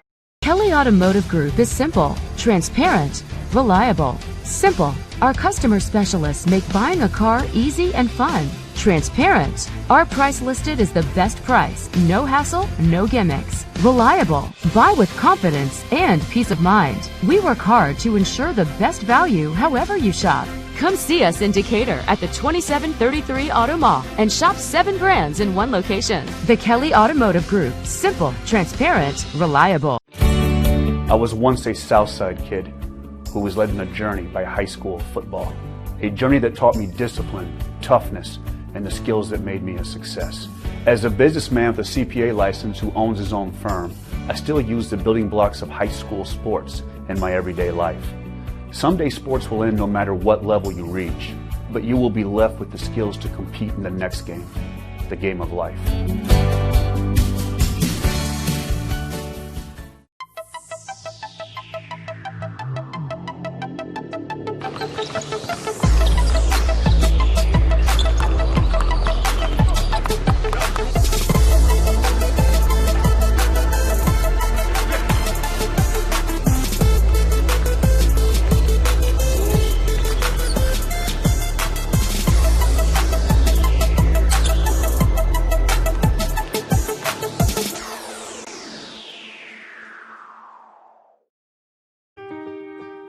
This is an invitation to join a movement propelled by people who care and members who have a share in the place they bank.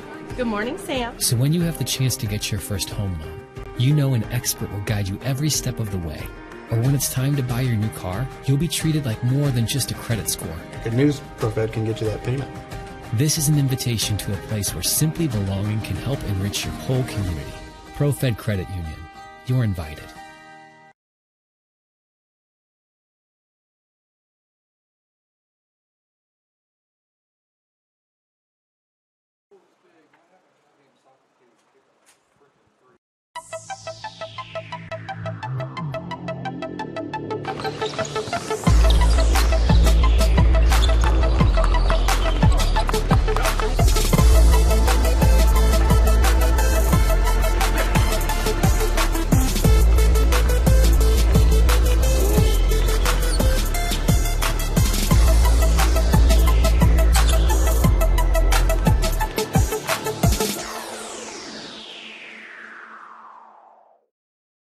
The Kelly Automotive Group is simple, transparent, reliable. Simple. Our customer specialists make buying a car easy and fun. Transparent. Our price listed is the best price. No hassle, no gimmicks. Reliable. Buy with confidence and peace of mind. We work hard to ensure the best value however you shop. Come see us in Decatur at the 2733 Auto Mall and shop 7 brands in one location. The Kelly Automotive Group. Simple, transparent, reliable.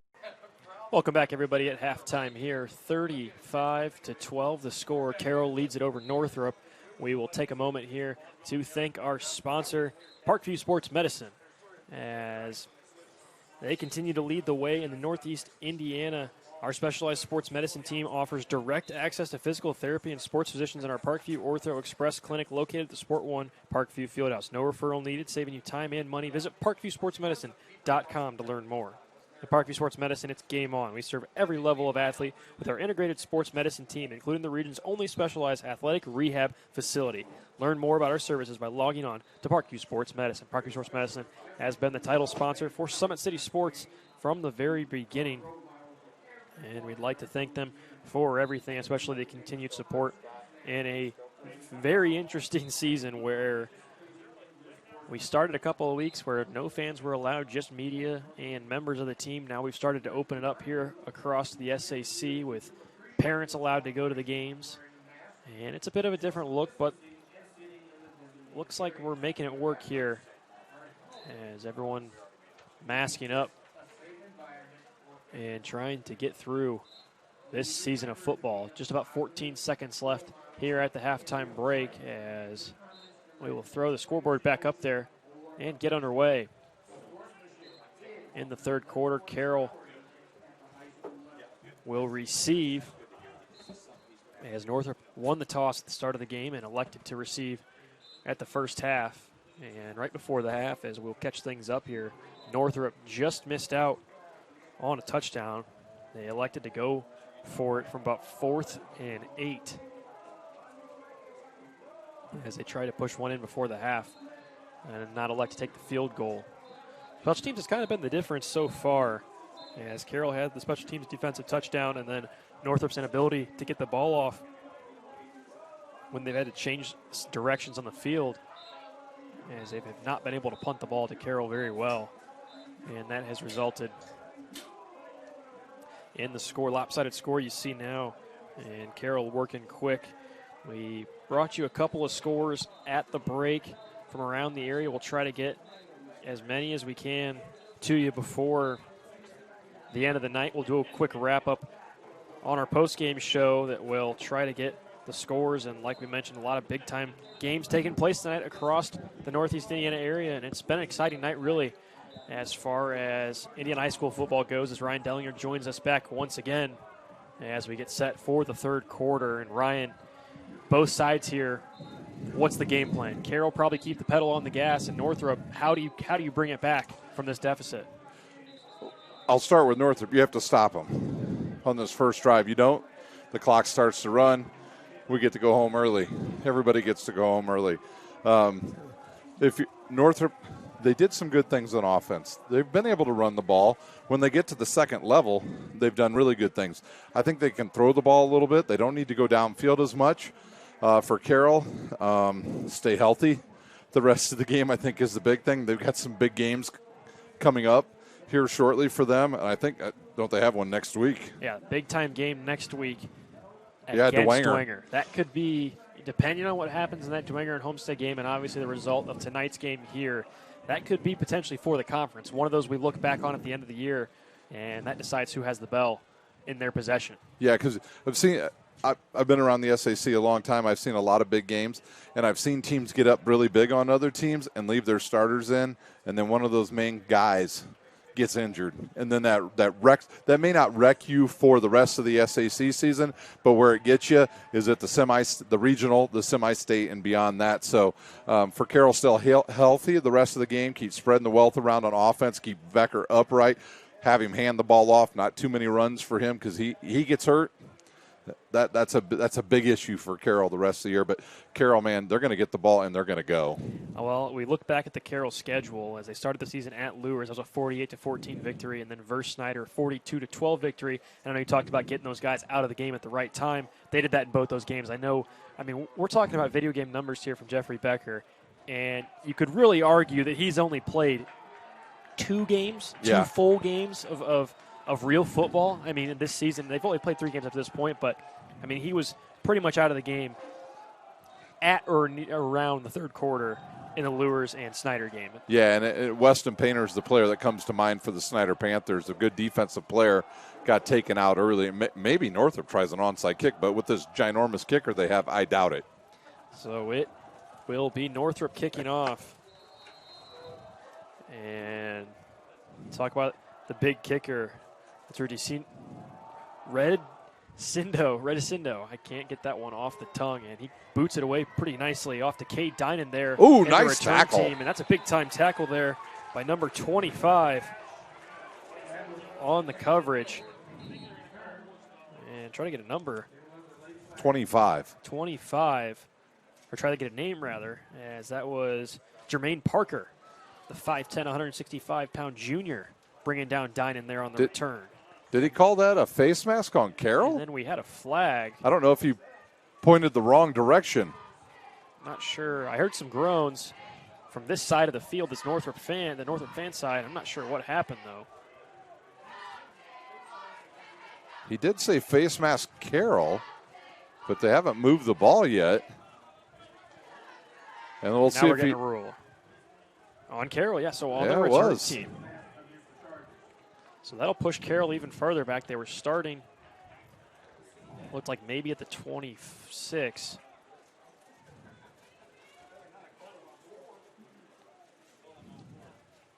And that will push Carroll back to their own 12-yard line. So 1st and 10, Carroll will start the second half, backed up into the end of their end zone.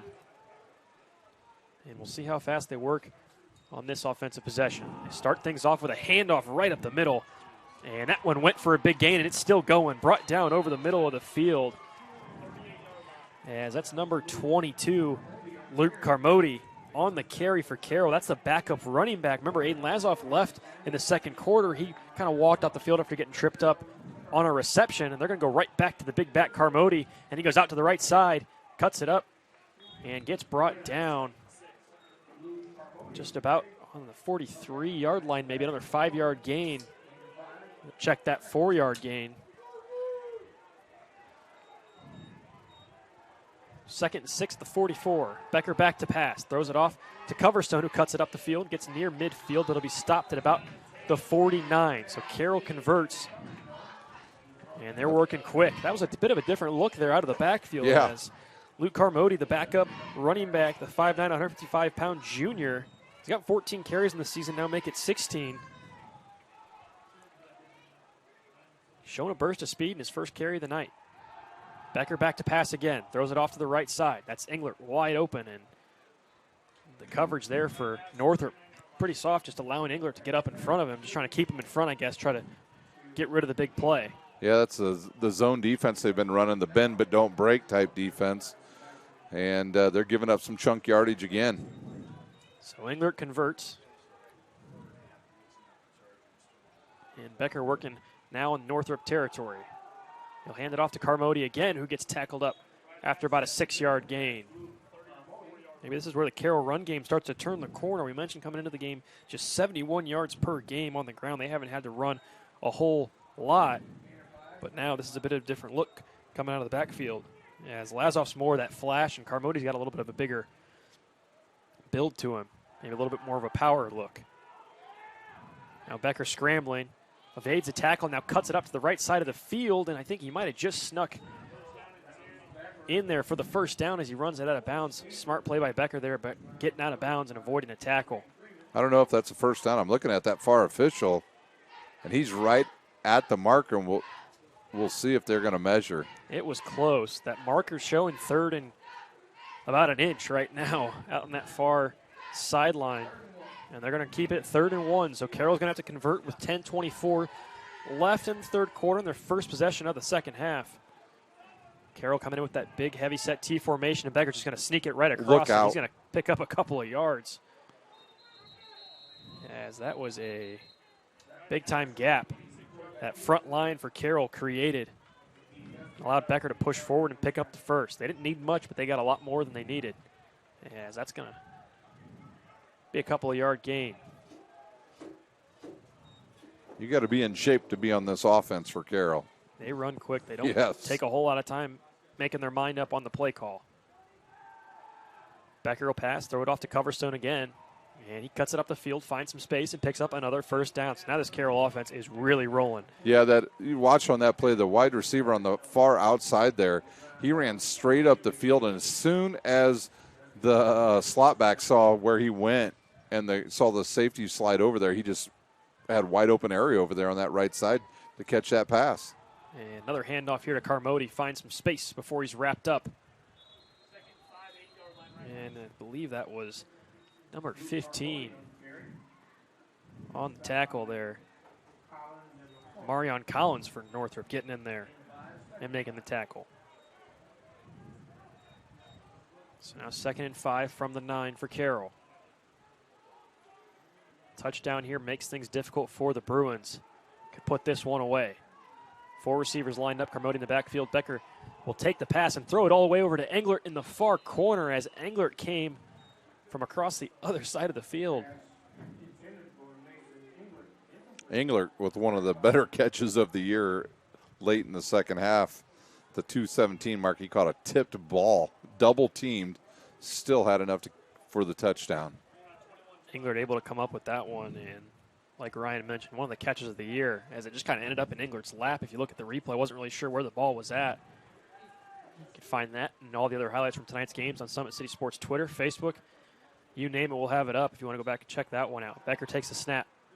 Now scrambles, kind of looks around, trying to find some space, surveys the field, changes direction, and then launches it into a wide open receiver, but it's nice tipped. play. Great coverage from Northrop as they had height wide open in the end zone. Becker throwing it across the field there. Just trying to find the open man, but great coverage from number 2, Darius Sanders in the secondary for the Bruins. Big time stop there on 3rd down. It's going to force Carroll, I think, to kick a field goal here. Yeah, and he covered quite the ground, did Sanders that time, just to deflect it. So Lopez 4 for 4 in the night. Kicking PATs. We'll see what he can do. Trying to look to tack on 3. Good snap, good hold. Lopez gets it up, and plenty of leg on that one. Sebastian Lopez drills it through for the first field goal for either team of the night. It's a 3-point play for Carroll, 38-12 with 9:17 left in the third quarter. So Carroll can't quite cash in on a touchdown, but they were able to get some points in their first drive of the second half. We'll take a quick break here on SummitCitySports.com. When we return, more Indiana high school football. Team Pineapple Volleyball Club has become synonymous with top-level volleyball in Northeast Indiana. Lloyd Ball is the owner and director at Team Pineapple. Ball is a 4-time Olympian and a gold medalist at the 2008 Beijing Olympic Games. Team Pineapple trains at the brand-new Ball Sports Academy. This facility has indoor volleyball courts, Parkview Sports Performance and Ortho Clinic, an Olympic weight room, in-house massage therapy, and the state-of-the-art CET Cryo Spa for post-training therapy. Head north on Highway 69 towards Angola and come see how champions are made at the Ball Sports Academy. For more info, visit teampineapple.com. So a 25-yard field goal is the result of Carroll's first drive to start the second half. That's Jester back to boot this ball away on the kickoff as he sails it back. As the Northrop receiver unable to get that one, and it's going to just, luckily for Northrop, head back into the end zone, and they'll start things from the 24. That was Michael Neighbors on the return as that one in and out of his hands and into the end zone. So another costly potential miscue for Northrop on special teams. We've seen the special teams game really just plague them all night long.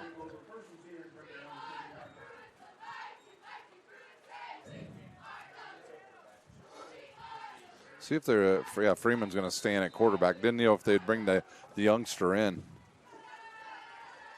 It's Freeman, the senior, Bates, the sophomore. We've seen both of them tonight, providing a little bit of a different look, each of them.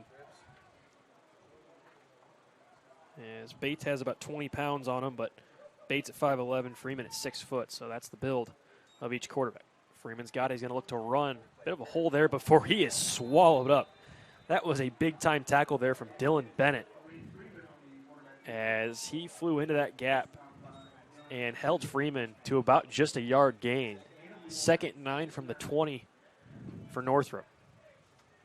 It looked like he was going to have a good gain on that. Bennett came over and Bennett right just there filled that hole and made the play.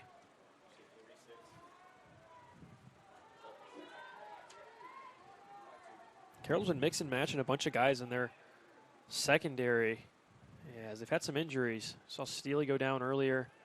Mertz as well. Neither of them out there now as Northrop's going to throw over the middle of the field, and that one a little too far out of the reach of C.J. Davis, and Dinan had an opportunity to maybe just get that one, but that one was even out ahead of the coverage there. Yeah, that ball went a long ways. That brings up, 3rd down and 9 now for Northrop. Tough situation here as they're close to the end zone, and the punt team struggled changing sides of the field for Northrop. That might be the longest throw of the night for Freeman outside of that Billingsley play very early in the first quarter.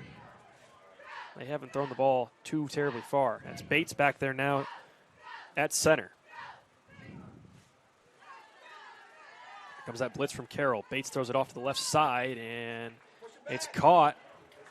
Dinan there on the tackle, but Davis able just to push it past the marker and pick up the first down. Good play there by C.J. Davis.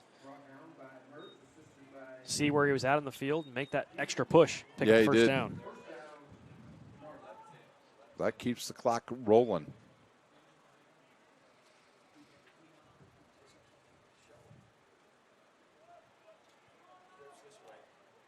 Mentioned that rolling clock, 8:06 left. Now in the third quarter. 1st and 10 from the 31 for Northrop. And the handoff goes to Cowan, cuts it up the middle. He's going to pick up potentially the first down. He does, just able to jump over the marker. And once again, I feel like a broken record. Saints have said it so many times tonight. Once Demarius Cowan gets through that first level of defenders, he can make plays happen. Yeah, I would imagine he's close to 100 yards. And he's got a long kickoff return as well in this game. Definitely making an impact as Bates marches back out there now. So Keon Bates.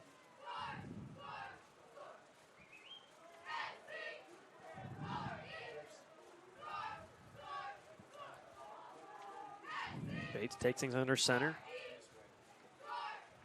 Sends Cowan off to his right. Now he'll pitch it to him. Cowan tries to cut it up, misses a tackle, and then cuts it upfield. He's got some space in a blocker. He cuts it just out of bounds. They're going to mark him down at the 25-yard line. Another great-looking run there from Demarius Cowan as he cuts it upfield. And if he wasn't at 100 yards previously, he definitely is after that run. He actually bounced off his own left tackle who pulled around that time and then got it kind of lost in the mess, and a big gain for the Bruins. A great job of that offensive line for Northrop, providing that first push, getting Cowan upfield. Keep Bates out there. Keep Bates out there under center. They've been making it work on this drive. And Bates again, trying to cut the corner and get around. That was number 6, Tucker Steely, in on the tackle. Got a score update from the Game of the Week, Summit City Sports from New Haven. 14-8 is the score. New Haven trying to charge back in that one. Came back last week in the last 4 minutes to take down Pioneer. New Haven's been starting to make some noise. That's athletes. For sure. Tons of athletes out there in New Haven. Freeman back under center now, so Northrop changing the quarterbacks. Hand off to Schmenk as he comes around and marches it forward. I believe he's going to be a few yards short of the first down. So it'll be 3rd and 2. Clock continuing to run here as Northrop keeps it on the ground. 6:15. And after that quick score update, now Leo leads things 21-8. So Leo with the quick response. Trying to hold off the Bulldogs. Make that NE8 race interesting.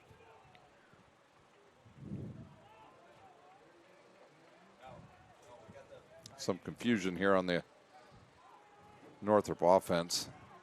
As both slot guys switching sides. Yeah. Freeman trying to direct traffic. He'll cut it up the middle and into a storm of Carroll defenders. Looks like they're going to bring him up short. It'll be 4th and about 1. You'd think he'd got to go for it here for Northrop at this point. So yeah, that's what they're Cowan. gonna do. Cowan's who I'm giving the ball to. That young man is just hard to bring down. He's always going forward. Reminds me a little like Adrian Peterson was when he first came into the NFL. Always fought. Walter Payton always. Yeah, I mean that's way before you, but he always fell forward. So will Northrop put it in the hands of Cowan? We're going to get a stop, an official timeout. As maybe some blood or an injury there. It's number 52, Mark Murray, heading off the field. And Liam Ottenweiler is going to check in his place. So either equipment or maybe some blood or something. That was kind of the indication from the official, one of those types of plays. Big 4th down here for Northrop. They need to convert. Linebackers jumping early there. Is Freeman able to get him to pull in? Now he knows the read. Freeman cuts it up. He's found some space, and I think he's going to get it. So a big-time conversion there in the Carroll zone for Northrop, and they keep this drive alive with 4:48 left in the 3rd quarter. Ryan, you thought it was going to Cowan. That might have been what Carroll was thinking too, and Northrop changed it up on him, made the good play, Yeah, you could got see the first down. You could see both linebackers on that left side. They were keying on him on that play. Good call there by Coach Dorfler, though.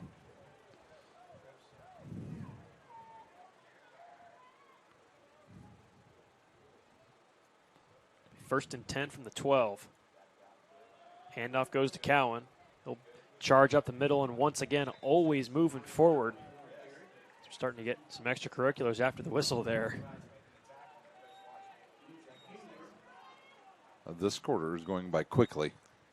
Both teams keeping it on the ground. Carroll started their drive with a couple of running plays, and now Northrop matching that strength, doing what they have done really all season long. I think they brought the other quarterback in, didn't they? Yep, Keon Bates checking in for Freeman. Yeah. So this has kind of kept Carroll off balance. I will say they've had some success this drive, mixing and matching both guys. See where they look to go. It's like Bates is going to throw, looking for the end zone, and there's a big-time pile-up. No flags as there's Billingsley in the end zone, and I believe either Kilby or Davis. I think both Carroll dudes ran into each other, and both Northrop guys ran into each other on that play. Trying to find the awareness there for both guys on either team, kind of running into each other on the routes. So it creates kind of a bit of a pile-up in the corner of the end zone, but leads to a 3rd and 5. Freeman back out there. So Bates in for one play, Freeman now in for another.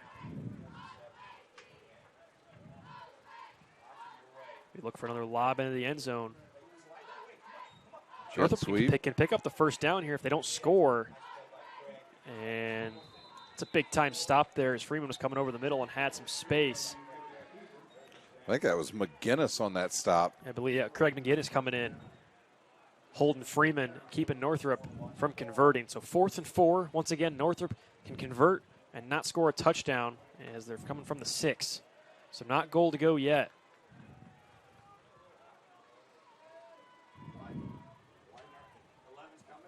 Bates is coming in, and Freeman will step out.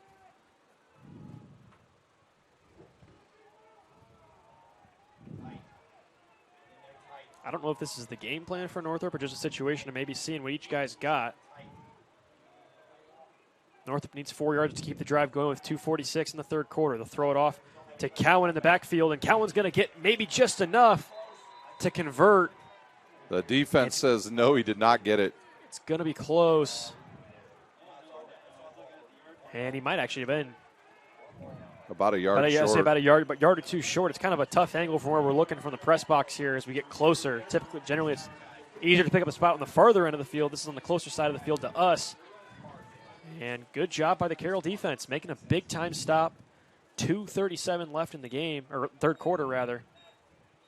And Carroll working out from their own 6. This could be the dagger drive here for the Chargers. Yeah, they have played well, and I think they were deep back in the end zone one time before and just went right down the field. See what they do. Becker in his own end zone. He might call his own number. And it's going to be a handoff. I believe that's Carmody again. It is, and he cuts it up just past the 15. Looks like the 16 or 17-yard line for Carroll. And that's always nice. When you're backed up in your own end zone, you can hand it off to your running back and just say, go get him. Straight up the middle, too. Good blocking by the offensive line, and they're right back up there. So now Becker, 5 receivers out set. Nobody in the backfield. He'll step back now, pull it up. Found some space, and I was just getting ready to say, this could be one where we see Becker take it. Nice little spin move right there as he cuts it maybe just a yard short of the first down.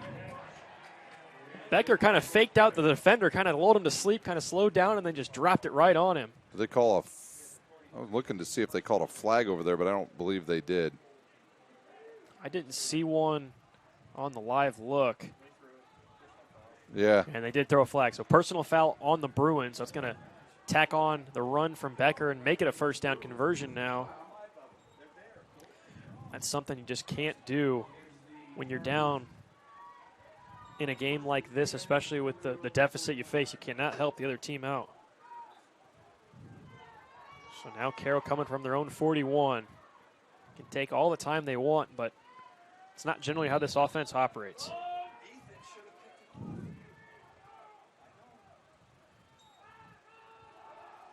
There's the handoff once again up the middle. That's Carmody finding space.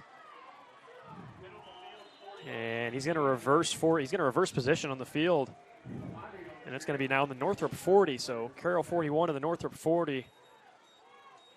Making a 19-yard game on the ground. Back to Carmody again, and this time the Northrop defense is right there. And this defense for Northrop looks worn out, Ryan. They do, absolutely.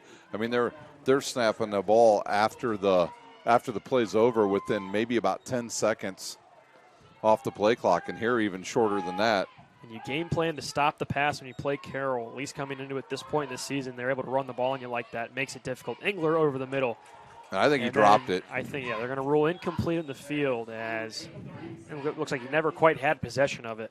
That one comes out.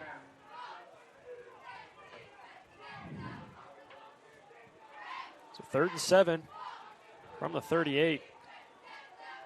Northrop a chance to maybe get a stop here. This might be 4-down territory, though. It's kind of a little too close to make a punt. And maybe just outside of the field goal range of Sebastian Lopez.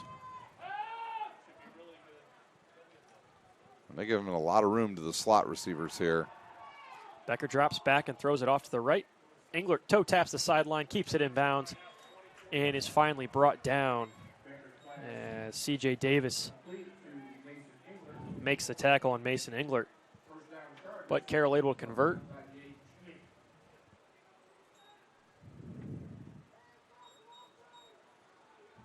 And this drive really feels like it could be the killer for the Bruins. Already down a tough deficit. Fumble. And that ball's on the ground. I think Becker picked it back up, but he got tackled. And now, did he fumble at the end of that play too? Not sure if he fumbled twice. The first one must have been quick because it was a quick move, and it was right back into the hands of Becker. He's running upfield before he could really register it. Did they call a penalty? I think they did. Yeah, now I see it. It was right about the 19-yard line. Carroll's moving up, so it's going to be on the Bruins. I don't know, it must have been after the play. It's like Leo and New Haven going to head to the fourth quarter. Leo's still hanging on, 21-8 out at New Haven. The Lions, that defense people have talked about, kind of came quiet into this season, but after pitching the shutout against Norwell, holding New Haven to 8 points is a pretty big task. Becker throws it over to Coverstone. He's got to make a move, and maybe picks up a few. It'll be 4 yards on the throw and catch. As fast as they're going, they might get 2 more plays off in this last minute. 50 seconds left in the third quarter. Carroll working quick once again. Becker takes a snap, rolls out to the right. Trying to find an open receiver. Good coverage from Northrop. Now he's going to have to make a move upfield. And he'll push his way forward for a few yards. That was good coverage there from Northrop in the end zone. Becker looked upfield, realized it wasn't there, and immediately went for the run. Yeah, that was a run-pass option play there for the Carroll Chargers, and he did the right thing by getting out of bounds. About 3rd and 2. There's that T formation in there. That's McGinnis, Mertz. And I can't quite pick up that other number. It's going to get handed off to Mertz. He had a touchdown earlier in this formation, and he's going to pick up the first down there. That's the end of the quarter as well. So that ends the quarter. We'll flip sides here. We'll take a quick break. When we come back on the other end, fourth quarter action from Spooler Stadium on SummitCitySports.com. This is an invitation to join a movement propelled by people who care and members who have a share in the place they bank. Good morning, Sam. So when you have the chance to get your first home loan, you know an expert will guide you every step of the way. Or when it's time to buy your new car, you'll be treated like more than just a credit score. Good news, ProFed can get you that payment. This is an invitation to a place where simply belonging can help enrich your whole community. ProFed Credit Union. You're invited.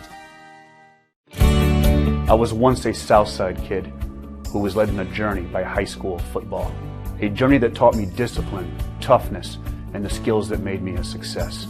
As a businessman with a CPA license who owns his own firm, I still use the building blocks of high school sports in my everyday life. Someday sports will end no matter what level you reach, but you will be left with the skills to compete in the next game, the game of life. Welcome back to Spooler Stadium as Carroll holds a 38-12 lead over Northrop, and Carroll knocking on the door here as we switch sides from the third quarter into the fourth. Carroll just picked up a first down with their goal line formation. Looks like it's going to be coming right back out. It'll be Becker under center, McGinnis, and Mertz behind him, as well as Dylan Bennett. So we'll see what look we get. It was Mertz last time picking up the first down. Becker on the handoff, back to Mertz, and he cuts it up into the end zone for a touchdown. As Carroll might have just put the dagger in there with 11:57 left in the fourth quarter, and they extend their lead. 44-12 before the extra point. Got a stop on the field for the officials. Might have an injury. Looks like we do. It's a Northrop player down on the field. Can't quite identify a number as the training staff rushes out to take a look at him.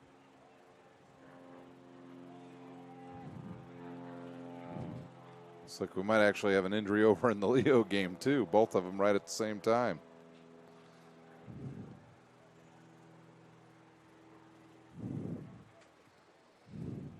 As both teams getting a bit of a stop here as we got an injury.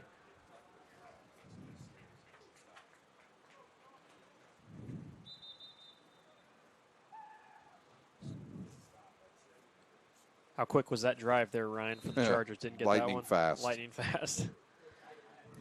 We will have to get a tally on the time for Carroll's offense, see if we can get the quickest drive of the night, as the Chargers' offense is one that likes to work quick. They will not oftentimes win the time of possession in the game, but they might still beat the team by a couple touchdowns, as you're seeing right here. A couple. It's more than a couple right now, Balin. Lopez puts it up and through. Make it 5 for 5 with a 25-yard field goal for him tonight. That's consistency, especially in your first game with the place-kicking duties.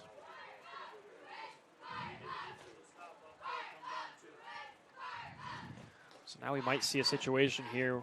Carroll with a big lead, 45-12, 11:57 left in the game. Might see some of those second stringers start to enter the game. Yeah, because I think we will have a running clock from here on out.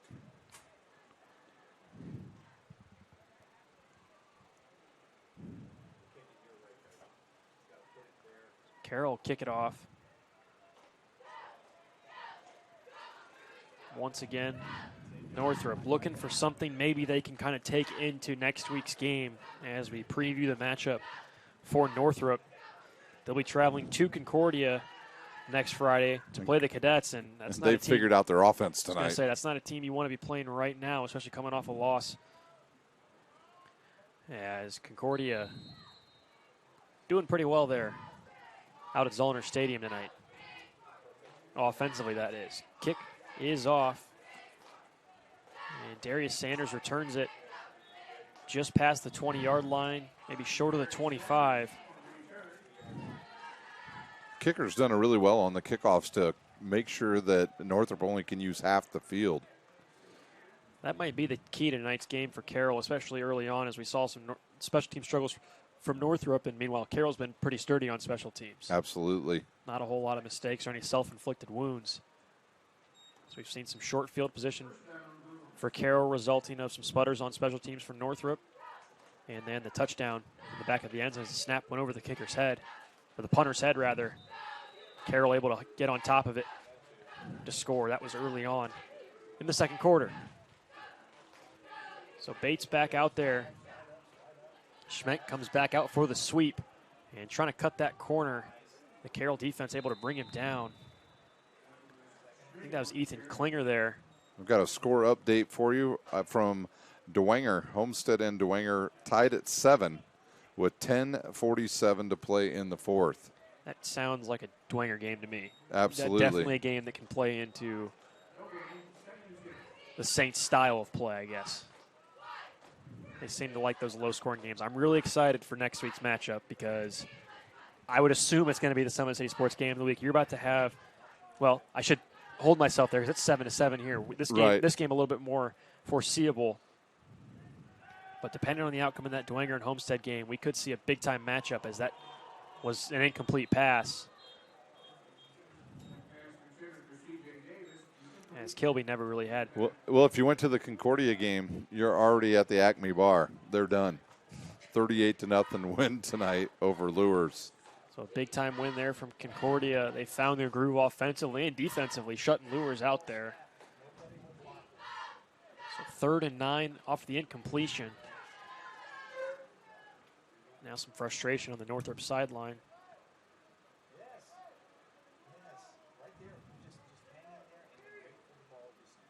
Carroll has held their own defensively, just 12 points. So Northrop offense coming into the game averaging 28 points. And they've let Cowan get upfield and make some plays, but nothing too damaging. Some of the games around the area tonight, Balin, once we're close at half, no longer. Snyder Southside? No, I haven't seen that score, but some of the NE8, NECC games were closed at half. They're completely blowouts now. Starting to push away. So the Homestead Dwenger and the New Haven Leo looks like the ones to watch here. As timeout coming from Northrop. And 10:19 left in this fourth quarter. Looks like Carroll's going to hang on. If that's the case, they will start 4-0 for the first time since 2014.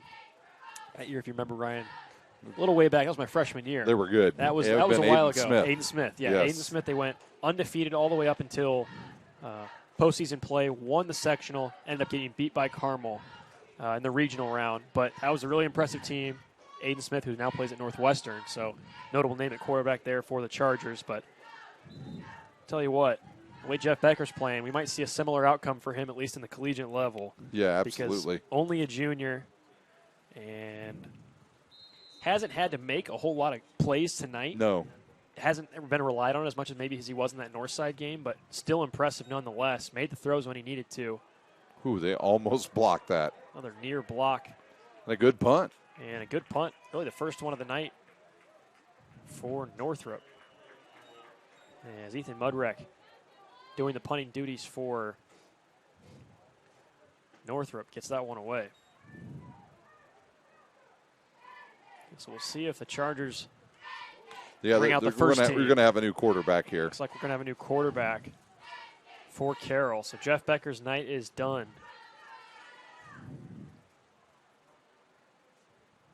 Key thing for Becker tonight, no turnovers. That's always a good. Yeah, absolutely. And just threw 2 touchdowns tonight. One to Englert, one to your little brother. Yep. He's not so little, by Not the so way. little. No, he's probably taller than me now. Definitely weighs more than me. I know how you feel. Yeah.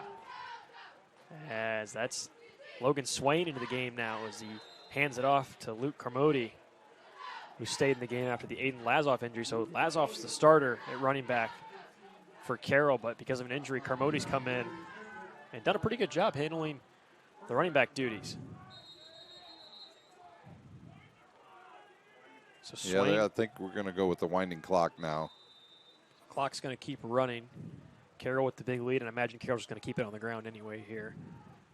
Late in the game with a big-time lead, Carmody breaks the tackle, cuts it back up across midfield, breaks another tackle, and then he's finally brought down as Sanders able to wrap him up, along with Sebastian McCormick. Carmody having a good game.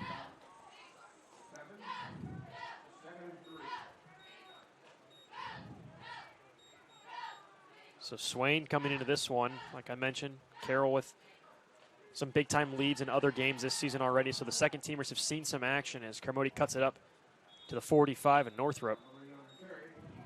And Swain on the season 3 for 10 with 39 yards and 1 interception in his time he's been played. So he's the senior quarterback in the game, 6'2", 150 pounds. Or no, rather, not 150 pounds. I got that wrong. That is a wrong on my part. Nope, I was right. So just 1 digit off here on my stat sheet. DeWanger with the lead now over Homestead.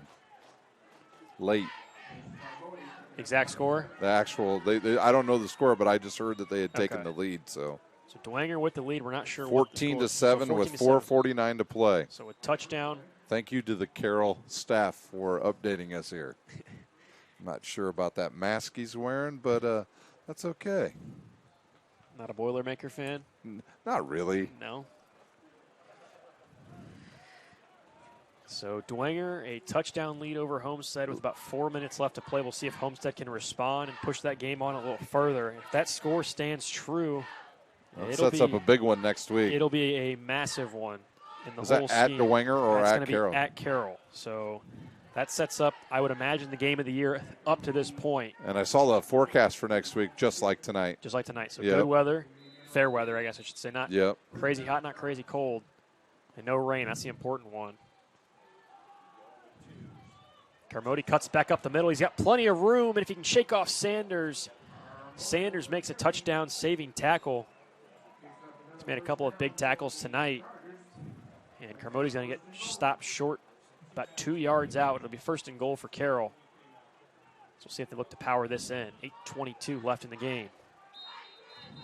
And I think we're going to get a false start maybe. Or timeout Northrop, rather. So the Bruins want to talk things over. And we'll take a quick break here on Summit City Sports as well. You're watching Indiana High School football on SummitCitySports.com. Team Pineapple Volleyball Club has become synonymous with top-level volleyball in Northeast Indiana. Lloyd Ball is the owner and director at Team Pineapple. Ball is a 4-time Olympian and a gold medalist at the 2008 Beijing Olympic Games. Team Pineapple trains at the brand new Ball Sports Academy.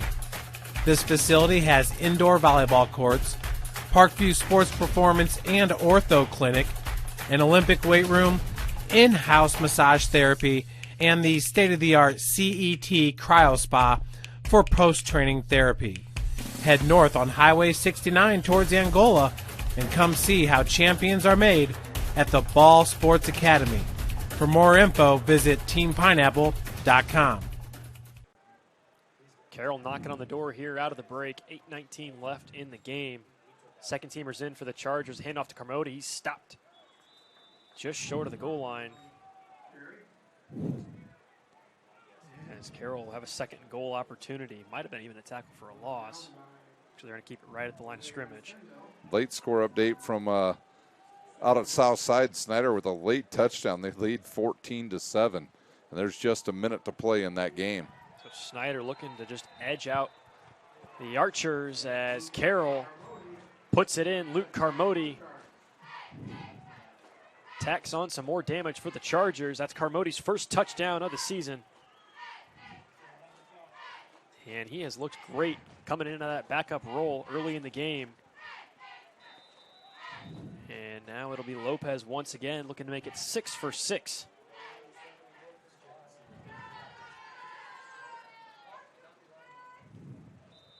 As he puts it through. So good work tonight from Sebastian Lopez. And good job there from Carmody. Keeping it going, keeping that clock running for the Chargers and putting it in the end zone. So 52-12 is the score with 7:15 left in the fourth quarter. We'll take a quick break as both teams look to switch sides, and we'll get some more scores out of the break. You're watching Indiana High School football on SummitCitySports.com.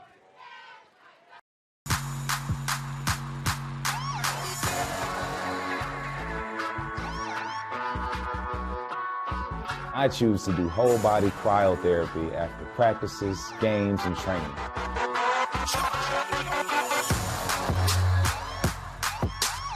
It reduces inflammation in my muscles and allows me to move more agile throughout my profession. I became a believer in iCryo after my severe injury in college at Notre Dame, tore my ACL, and I was looking for ways to recover, ways to get back on the field. So I'm thankful for iCryo.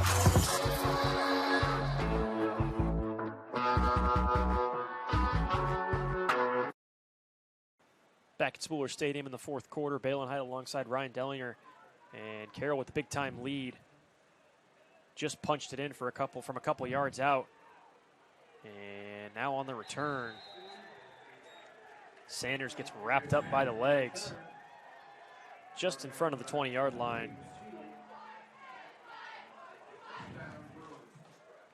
As it was Braden Steele in on the tackle.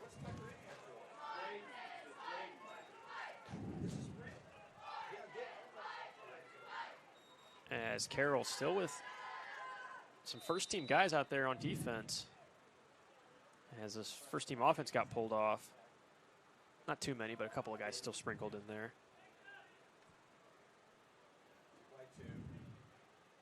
Bates back at center. I remember these two teams are in the same sectional, or not actually. I'm mixed up, Ryan. Not anymore. Northrop's back down in 5A, Carroll's up in 6A. Right, so exactly. they used to be in the same sectional just a short couple of years ago. Yeah, there was a lot of confusion on who's going to be in what sectional. That's right, because now Northrop could potentially have a matchup with Northside and Dwenger. Are they in that? Is that in that sectional, I believe? Yep. That 5A sectional. So East Noble just got the ball back on their own 25, trailing by 5 with 10 minutes to play. big time game out of Kendallville. It's Penn traveling to play East Noble, and the Knights hanging with them. Pass comes into the hands. I believe that's number 1. It is. Dane Kilby on the catch. Picks up the first down with 4:40 left in the game. Not a lot of scores from around the area right now. I mentioned that Homestead Leo Winger scored game. again. They lead 28-8 over New Haven with 6 minutes to play. So it looks like Leo is going to pull out the big-time win. I think does that move Leo to undefeated in the conference? Yes, it does. As Cowan takes the run, cuts it up the field, and gets a hit coming across the field. It's a big-time hit by number 36, Dylan Bennett. Kind of crossed Cowan up. So the NE8 race starting to heat up as most teams are entering conference play. Still a couple of teams that haven't played DeKalb with the obvious situation. Had to reschedule some games. And then East Noble played Plymouth and now Penn. So Leo, depending on that Columbia City matchup, I'm not sure if it was a conference game with Columbia City. Yeah, they were pounding Huntington North. Okay, so Columbia City will move to 2-0. Leo moved to 2-0. We'll go over next week's games at the end of this one. We'll talk about Good potential pass. matchups. Good pass up the field as they were looking for Dane Kilby once again, trying to get past the Carroll coverage. He's second down and 10 from midfield.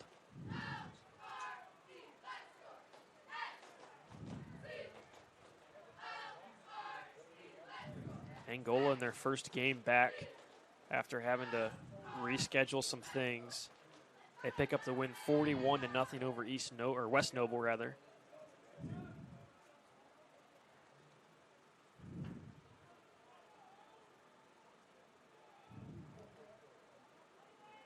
And Bates cuts it across, just gets past midfield and gets brought down. That'll be about 3rd and 8 from the Carroll 48. Penn just knocked through a field goal, make it 24-16 Penn over East Noble with 8:39 left in that game. So still a one-possession game for the Knights. I guess it's the Penn Knightsmen and East Noble Knights. A little clarification there. Bates back under center. Nearing the 2-minute mark of this game. Bates launches it across the middle and just out of the hands of the receiver. The quarterback took a big shot. Big shot in the backfield, but that was Brandon Klug on the coverage. And he had a chance at intercepting that pass. Less than 2 minutes to play here, Balin. Under 2 minutes, 4th and 8. And Northrop says, why not? Let's go for it. Nothing to lose at this point. Bates will go back into the game.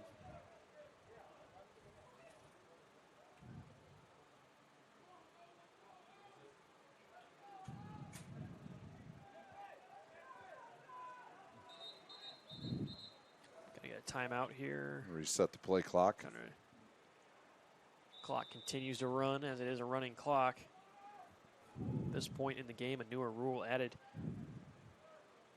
to the NL high school football format. Bates drops back, launches a pass across the field out to the right side, and between the two receivers. Right between the two receivers, and Dinan just able to kind of break up both of those routes there and just stay even on it as that pass falls incomplete. And now under a minute we go. I'm not even sure if they'll run any more plays, to be honest with you, Balin. They might just call the game, and it looks like that's what's going to happen. I did summer basketball. It's weird some of the rules they have in that for the Mercy. And the team up 20 with, or I think it's 15 with like 2 minutes to play, they call the game over. Teams can go ahead and say they're done when they get behind, so we'll see if they even run any more plays here. 33 seconds left, 30 seconds left now. Northrop's lining up there, and they're going to start the play clock. So Carroll's going to have to run one play. So 20, no, they stopped the play clock. Now they'll run it. Now they'll stop it. Not sure. Okay, so they're going to keep it running. So I saw it stop, then got reset. Looks like they're just going to go to victory formation anyways. It'll be a kneel down for the Chargers and a big-time win over the Northrop Bruins. Carroll will move to 4-0. 4-0 overall and 4-0 in the SAC. Northrop, rather. They don't even have to take the snap. Drops to 2-2 and 2-2 in conference play. So Chargers pull it out. It's a big-time victory, a 40-point victory. We'll have a recap and some scores from around the area. We're going to take a quick break first as we get settled here in the booth. We'll be back. Carroll wins it.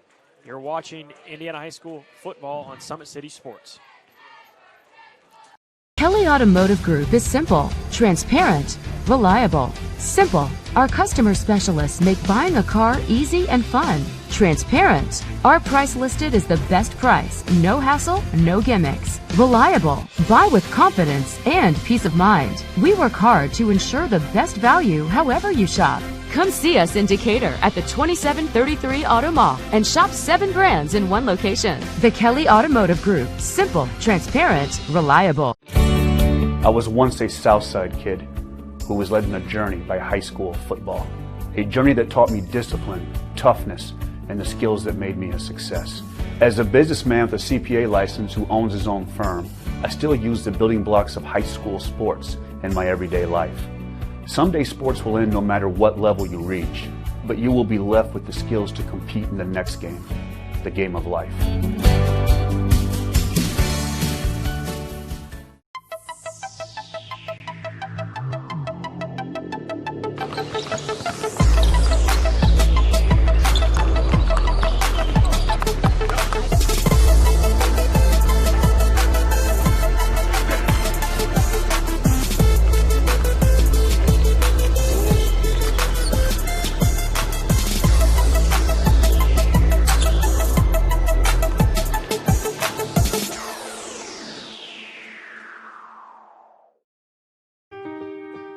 This is an invitation to join a movement propelled by people who care and members who have a share in the place they bank. Good morning, Sam. So when you have the chance to get your first home loan, you know an expert will guide you every step of the way. Or when it's time to buy your new car, you'll be treated like more than just a credit score. Good news, ProFed can get you that payment. This is an invitation to a place where simply belonging can help enrich your whole community. ProFed Credit Union. You're invited. Welcome back to Spooler Stadium as it is a final. Carroll with the 46-12 victory, or 52-12 victory, excuse me. As we've got a score update from Homestead. The Spartans just threw it from 4th and 10, about 30 yards out, for a game-tying touchdown with 35 seconds left. So we'll wait to see the extra point here. But it looks like we could be getting overtime in that game, Ryan, and that could have serious SAC implications because Carroll, now moving to 4-0 after the victory here against Northrop, will face off against Dwenger next week, and we'll see if it's an undefeated Dwenger or a 3-1 or 2-1 Dwenger rather. So that, I mean, the SAC can shake out a whole lot of ways, and we've got some scores as well from around the area. Ryan, I'll let you take over. Some of these are our finals at this point. A final over in the NE8. It was Columbia City all over Huntington North tonight, 45-15. Leo in the fourth quarter is beating New Haven big, 35-8. Norwell clobbers Belmont tonight, 45-0. I think you had Penn 28-16 over 24-16. They just take the field goal with about 7 minutes left. So in that still game. One possession game. And you just gave the Bishop Dwenger score 14-14. Extra point good for Homestead, so 14-14. And Concordia with a 38-0 win over Lures. Snyder last check up 14-7 late in that game against South, and 27-16 late in the fourth quarter, Northside and Wayne. And those are all the scores we have for you here this evening. So we mentioned earlier what the SAC could look like at the end of the year. Carroll, I think at this point you could say contender. If you weren't already saying it before with the offense and what they've got, you want to wait till about the midway point of the season before you start, really picking around here. But I think Carroll is firmly planting themselves as maybe the favorite, definitely a contender at this point in the season. It's going to shake out. Obviously, the result of this Homestead-Dwenger game that looks like we could be seeing some overtime here. Homestead's going to have to make some stops. There's about 35 seconds left. But they're about to kick it off. And Carroll goes to 4-0 for the first time since 2014. We talked about the star power they had on that team. I think a lot of the star power on Carroll matches some of the star power on that 2014 team as well. They score faster than that team did, the offense even with a really good quarterback. Northrop ultimately, I think early on it was the special teams that kind of plagued the play. Really just struggled. I mean, we saw the first punt of the game gave Carroll great field position. They took it for a score. Northrop really had trouble on special teams all night long, and that's a big change. That's a big reason why Carroll able to kind of pull away early. And then, obviously, those offensive guys we talked about earlier on in the game and throughout the game as well, as we're kind of keeping a close eye on this Homestead-Dwenger game. Don't think we're going to be able to quite get it out before the end of the broadcast, so we will stay attuned to Twitter. Check out that one if you want the end of that score, but that is going to be a big-time conversation within the next couple of days, depending on how this one shakes out, because if Dwenger wins, it's a 4-0 undefeated matchup at Carroll next Friday for the Chargers. If not, both teams, Homestead moves to 3-1, Dwenger moves to 3-1, and still an all-important game next week because Dwenger wins that game against Carroll, pushes Carroll to 4-1, makes things interesting. So many ways this could shake out. We're through a third of the season into the fourth week. It's going to be a fun one wherever it ends up next week and wherever it ends up the rest of the week. Ryan, it's been fun tonight. I appreciate it. Feels good to be back in Fort Wayne. Feels good to be calling a game once again. Despite everything, we made it back. We are here for some fall football, and despite everything, high school football is still going on in the state or around Indiana, and I think that's a plus for everybody. The state of Michigan is jealous.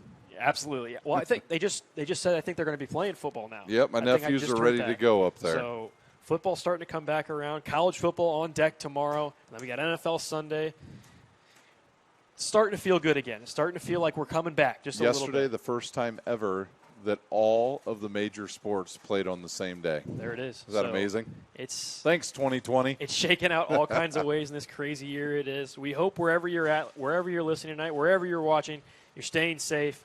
Obviously, it's good to have some football, good to have something to watch, good to have something to focus on the Friday night. But whatever you do for the rest of the night, have a good one. It was a Carroll win, 52-12 rather, over Northrop. Chargers stay undefeated in the SAC, and it shakes up to be a great matchup against Dwenger next week.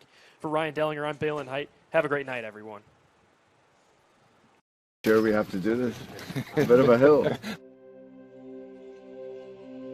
His mother said, if you're coming to school, you got to bring your sister because they have to go and work in the fields. So this kid carries his 1-year-old sister everywhere. A lot of those kids don't eat in the morning. A lot of those kids, the only place they do eat is at that school. I thought going up that mountain, Mary's meals can reach everywhere that there's a hungry child. You see what happens after a simple meal? It just came to life. Love reaches everywhere.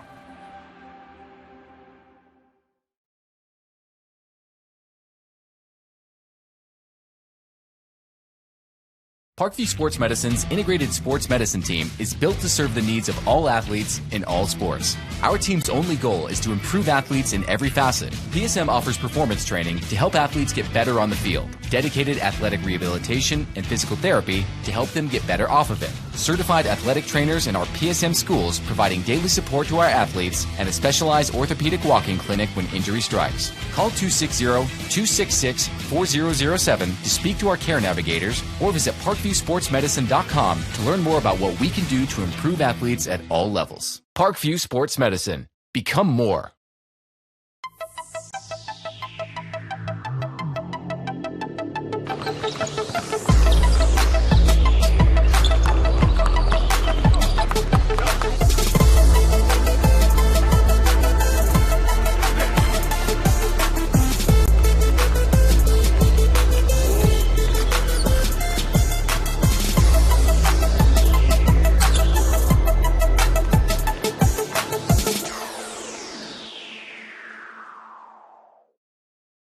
Welcome to the Summit City, home to the 260's dedicated high school athletes and fans.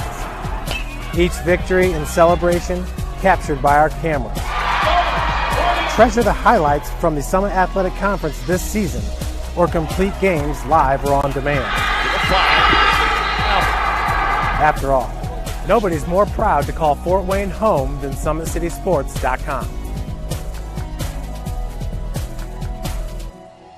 Joint pain, sprains, strains, or a possible broken bone? Make the Parkview Ortho Express walk-in clinic your first stop when you have an orthopedic or sports injury. Parkview Ortho Express, located at the Sport One Parkview Fieldhouse, gives you access to quick care and orthopedic physicians when you need it most. Get x-rays, treatment, and referrals to Parkview Care, all in the convenience of a walk-in clinic. Call 260-266-4007 for more information. This is an invitation to join a movement propelled by people who care and members who have a share in the place they bank. Good morning, Sam. So when you have the chance to get your first home loan, you know an expert will guide you every step of the way, or when it's time to buy your new car, you'll be treated like more than just a credit score. Good news, ProFed can get you that payment. This is an invitation to a place where simply belonging can help enrich your whole community. ProFed Credit Union. You're invited. I was once a Southside kid who was led on a journey by high school football. A journey that taught me discipline, toughness, and the skills that made me a success. As a businessman with a CPA license who owns his own firm, I still use the building blocks of high school sports in my everyday life. Someday sports will end no matter what level you reach, but you will be left with the skills to compete in the next game, the game of life. Someday, you'll get your knee replaced. Someday, a new hip. Someday can be sooner than you think. At Parkview Ortho Hospital, we want to help you get moving again. So we offer a full range of options for joint pain, including outpatient joint replacements and personalized solutions. It's time to reclaim your life at Parkview Ortho Hospital, because someday is today. Learn more at parkview.com/ortho. Parkview, we believe in better. Thank you for watching Summit City Sports. To help broaden our coverage, we're asking you to become a monthly sponsor to our Patreon account. We produce weekly highlights and live video broadcasts. When the Homestead girls golf team won its first state title in program history, we were there. When Fort Wayne brought back 3 state titles in cross country, we were there. We believe in sharing positive stories and setting the standard for how high school sports should be covered. Join us and donate today. The Kelly Automotive Group is simple, transparent, reliable. Simple. Our customer specialists make buying a car easy and fun. Transparent. Our price listed is the best price. No hassle, no gimmicks. Reliable. Buy with confidence and peace of mind. We work hard to ensure the best value however you shop. Come see us in Decatur at the 27